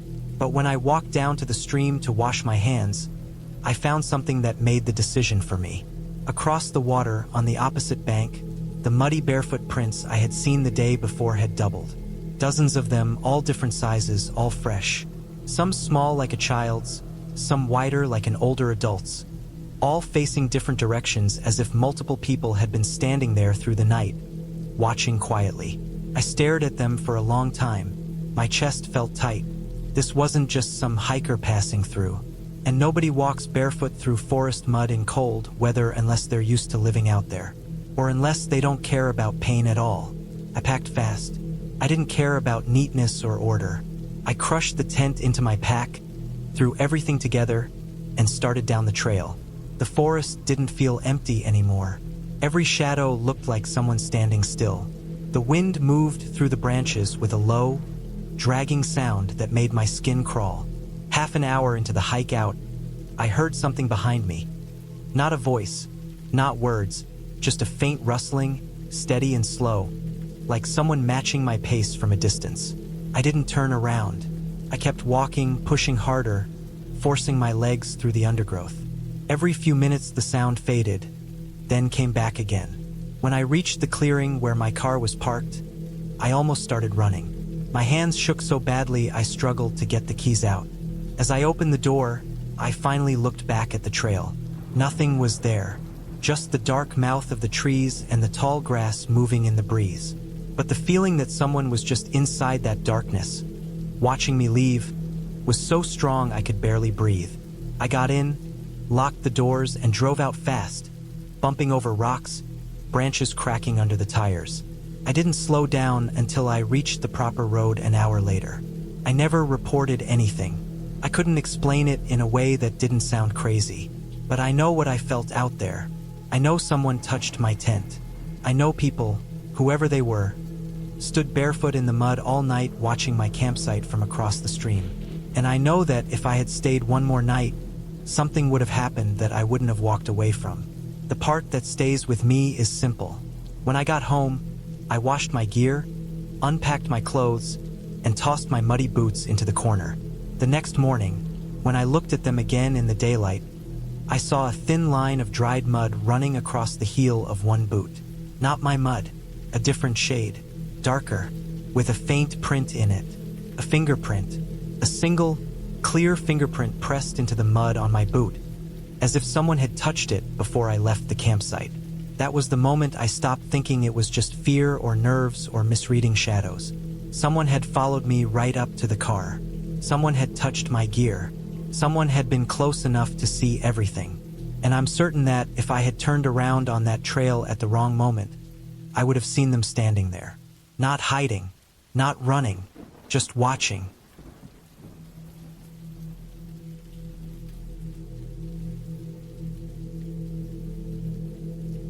I had planned the trip for weeks.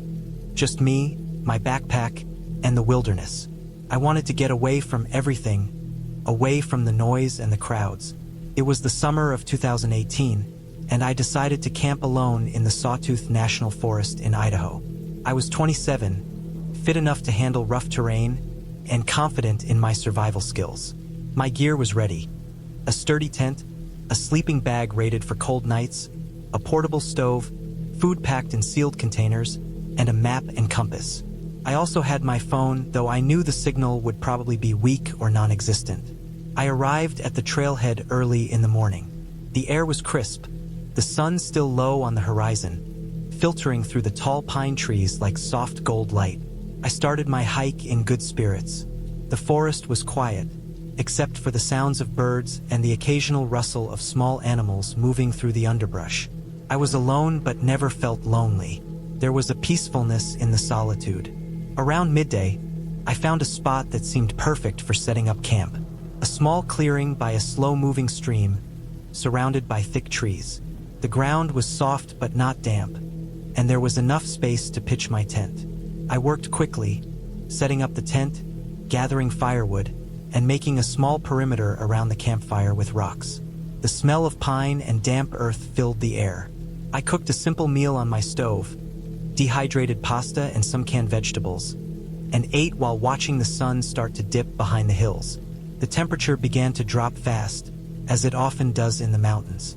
I settled in, lighting a fire to keep warm and watching the stars slowly appear in the night sky. It was one of those rare nights when everything felt still and right. Then, around 11 p.m., I first heard it. A faint sound, almost like something dragging across the forest floor. It was slow, methodical, and it came from the east side of the clearing, just beyond the firelight. My heart rate picked up, but I told myself it was probably a deer or some other animal. The sounds kept coming, growing closer, but never loud enough to see anything. I grabbed my flashlight and shone it in the direction of the noise, but the beam only caught empty trees and shadows. I kept my breathing steady and tried to calm my nerves. Animals can be noisy at night, after all. Minutes passed, then the sound stopped. I thought maybe it had moved away, and I relaxed a bit. I unzipped my tent and slid inside, ready to sleep. The fire was dying down, the last embers glowing red. Suddenly, a sharp crack broke the silence. It sounded like a heavy branch snapping. I froze. Then I heard it again, closer this time. Something was moving fast through the brush. I grabbed my backpack, where I kept a small hunting knife and my phone. The phone had no signal, but it was comforting to have. I decided to stay calm. I didn't want to make noise or flash the flashlight unless I had to. I listened hard. The noises stopped again. Maybe it was just a bear or a large animal passing by. But then, I caught a smell. Something awful and metallic, like burnt rubber mixed with something rotten. It made my stomach turn. It wasn't an animal smell. It was different, unnatural. I felt a knot in my stomach tighten. Around 1 a.m., I heard footsteps. Heavy, slow footsteps circling the perimeter of my camp. I couldn't see anything, but I was sure something or someone was out there. My skin crawled. My hands trembled as I fumbled to turn on my flashlight. I pointed it at the trees, sweeping back and forth, but still saw nothing. The footsteps circled again, then stopped. Silence filled the night. I didn't dare breathe loud. I thought about calling for help, but there was no signal. I was alone, truly alone. My mind raced through every scenario. Someone lost? A hunter? A trespasser? But why would they be sneaking around my camp so quietly? I sat very still in my tent, clutching my knife and flashlight, eyes wide open. The fire had burned out hours ago, and the cold was creeping in. I kept listening, straining to hear any sound. Hours passed. Just before dawn, I heard the footsteps one last time, moving away slowly, fading into the distance. I waited, still frozen, until the first light crept over the trees. When I finally felt safe enough to move, I slipped out of the tent and searched the area. There were no signs of animals large enough to make those heavy steps. No footprints that I could find either. Only some broken branches, snapped off at the base near the edge of the clearing, like something or someone had pushed through quickly. My stomach was still unsettled. I packed up quickly and started hiking back to the trailhead. The morning was clear and bright, but I kept glancing behind me, half expecting to see someone following.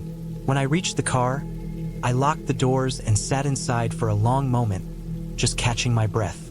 I tried calling my friend to tell them what happened, but still no signal. The whole experience left me shaken. I never found out who or what was out there that night. No one was reported missing in the area. No hunters admitted to being nearby. The forest kept its secrets. But one thing was certain: whatever was circling my camp wasn't an animal, and it wasn't lost. I didn't go back to that part of the forest again. Sometimes, when I think about that night, I realize how little control we really have out in the wild. The world is bigger than we imagine, and not every unknown is harmless. The most terrifying part was the silence between the sounds. The way the darkness seemed alive, watching, waiting. I learned to respect the woods differently after that trip. Not just for the beauty, but for the unseen things that walk quietly beneath the trees, unseen but very real. And that, for me, was the scariest lesson of all.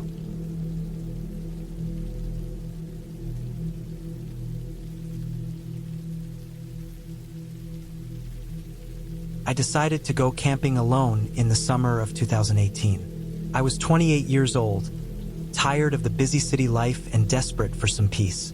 I picked a spot deep in the Oregon wilderness, a place I'd heard was quiet, remote, and untouched. The kind of place where you could hear nothing but the wind in the trees and the occasional call of a bird. I packed my backpack carefully. Tent, sleeping bag, food, water filter, flashlight, and a small first aid kit. I left my phone off, wanting a real escape from everything. The hike in was long and tiring. The trail was narrow, winding through thick forests with towering fir trees on either side. The smell of pine and damp earth filled the air. As I walked, the sun grew lower, casting long shadows across the path. Birds flitted overhead, and I caught glimpses of squirrels darting through the underbrush. Around 2 hours in, I reached a clearing beside a small, slow-moving creek. It looked perfect: flat ground, some fallen logs for sitting, and the soothing sound of running water. I set up my tent there. I worked quickly as the daylight faded. The sun slipped behind the hills, and the forest started to darken. I finished pitching the tent, laid out my sleeping bag, and built a small fire. The flames crackled and sent sparks floating into the cool evening air. I cooked some canned beans and bread over the fire, then sat back to watch the stars begin to appear. It was exactly what I had hoped for. Silence, solitude, and the feeling of being completely alone in nature. As night deepened, the forest seemed to come alive with sounds. The wind rustled the leaves, and somewhere nearby, an owl hooted. I felt peaceful, calm even. I crawled into my sleeping bag and tried to sleep, but the darkness pressed around me like a heavy blanket. The only light came from the dying embers of my campfire, flickering faintly. Then I heard it, a faint crack, like a branch snapping underfoot. At first, I thought it was just an animal, maybe a deer or a raccoon moving through the brush. But the sound repeated, slow and deliberate, as if someone was stepping carefully just beyond the edge of the clearing. My heart sped up, and I froze. The fire had nearly gone out, and the shadows danced in the flickering light. I grabbed my flashlight and pointed it toward the noise. The beam cut through the darkness but showed nothing. No movement, no eyes reflecting back at me. The sound stopped. I tried to tell myself it was nothing, just the forest noises playing tricks on me. But then the footsteps started again, closer this time, crunching on dry leaves. They circled the clearing slowly, never stopping, never getting faster. My breath caught in my throat. I had no phone, no way to call for help. The nearest other campers were miles away. I reached for my pocket knife, the only weapon I had. I stayed as quiet as I could, waiting. The footsteps circled once more, then stopped just beyond the trees. The silence was almost worse. I shone my flashlight into the dark, scanning the treeline. For a moment, I thought I saw a shadow move between the trees, but it disappeared when I blinked. I stayed awake for hours after that, keeping the fire alive and the flashlight close. Every now and then, I thought I heard the footsteps again, but I never saw anyone. The night felt endless, cold, and full of eyes watching from the dark. By dawn, the footsteps had stopped. The forest returned to its usual sounds: birds chirping, the creek flowing, the wind in the leaves. I packed up quickly, not wanting to stay another minute. As I hiked out, I kept looking over my shoulder, half expecting to see someone following me. When I reached my car hours later, I was shaken but relieved.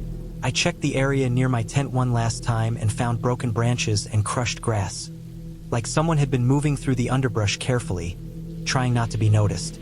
It wasn't an animal, it was a person. I reported the incident to the park rangers later that day. They told me they had no reports of other campers going missing, but warned me that some people camp in those woods illegally.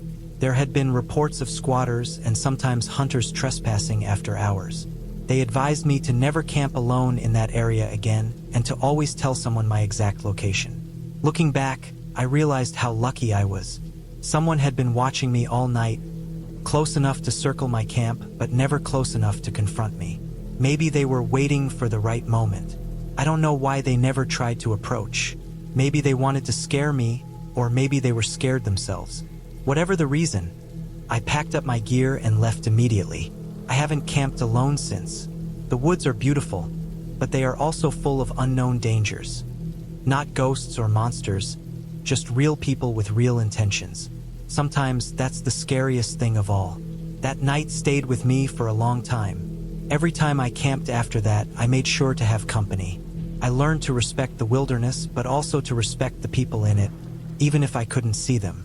The silence can hide a lot more than just animals.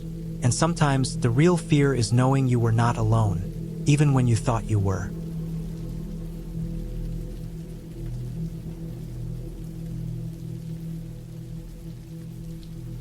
I arrived at the campsite just as the sun was dipping behind the hills, casting long shadows across the forest floor. It was the summer of 2018, and I decided to escape the noise of city life for a few days. I wasn't looking for adventure, just some quiet time alone with nature. The spot I picked was deep in the mountains of Western Virginia, a place I'd been to once before, but this time I was heading further in, away from the main trails. The forest here was dense, filled with tall pines and thick underbrush. I wanted solitude. Setting up camp took a while. The ground was uneven, scattered with roots and rocks. I found a small clearing just big enough for my tent. The air smelled sharp and fresh, like pine needles and earth. I arranged my gear carefully.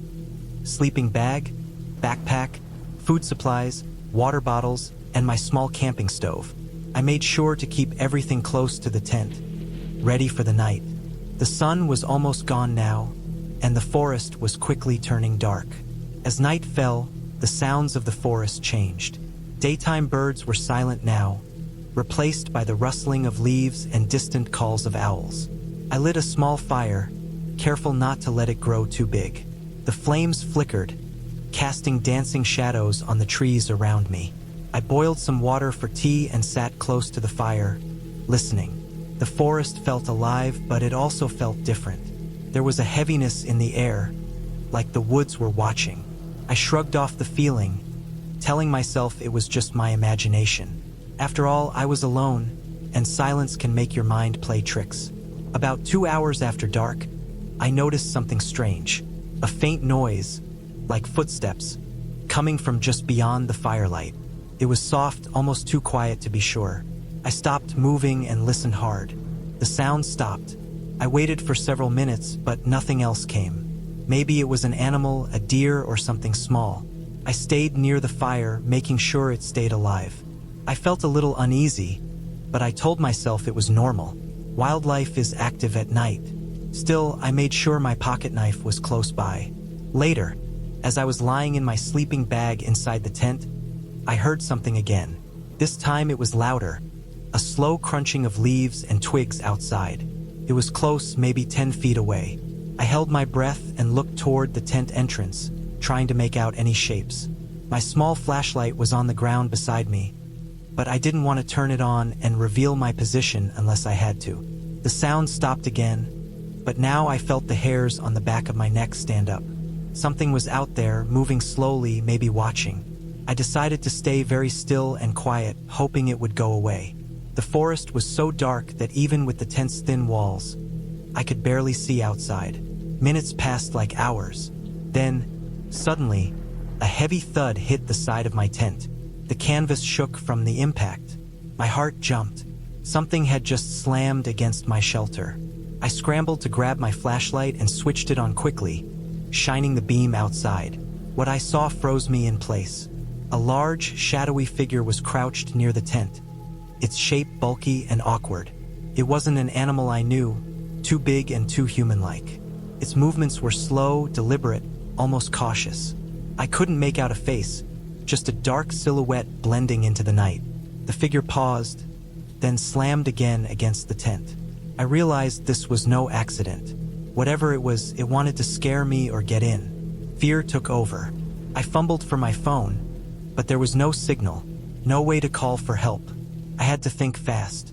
The fire outside was nearly out, and the flashlight battery was weak. The figure moved away slowly, stepping back into the shadows of the trees, but I didn't lower the light. I wanted to keep it in view, whatever it was. I stayed awake the rest of the night, barely daring to breathe. Every small sound made me jump. The crack of a branch, the rustle of leaves, the distant hoot of an owl. When dawn finally broke, pale light seeped into the forest, and the figure disappeared. I was too shaken to stay. Packing up was slow. My hands trembled as I folded the tent and stuffed my gear into my backpack. I kept looking over my shoulder, expecting to see that shadowy figure again. But the forest was empty now, quiet except for the morning birds. I moved fast, following the main trail back to the road. When I got home, I told myself it had to be some wild person or a hunter, maybe someone homeless living in the woods. I reported the incident to the local ranger station. They told me there had been reports of a suspicious man spotted near campsites in that area, but no one had caught him yet. They warned me to be careful if I ever went back. Looking back, I realized how lucky I was. The figure outside the tent could have done a lot worse. I was unarmed except for a small knife and a weak flashlight. The thought of what might have happened if it had tried to break in or if I had been careless is chilling. Since that trip, I haven't gone camping alone again. I still love nature, but I don't want to be that vulnerable.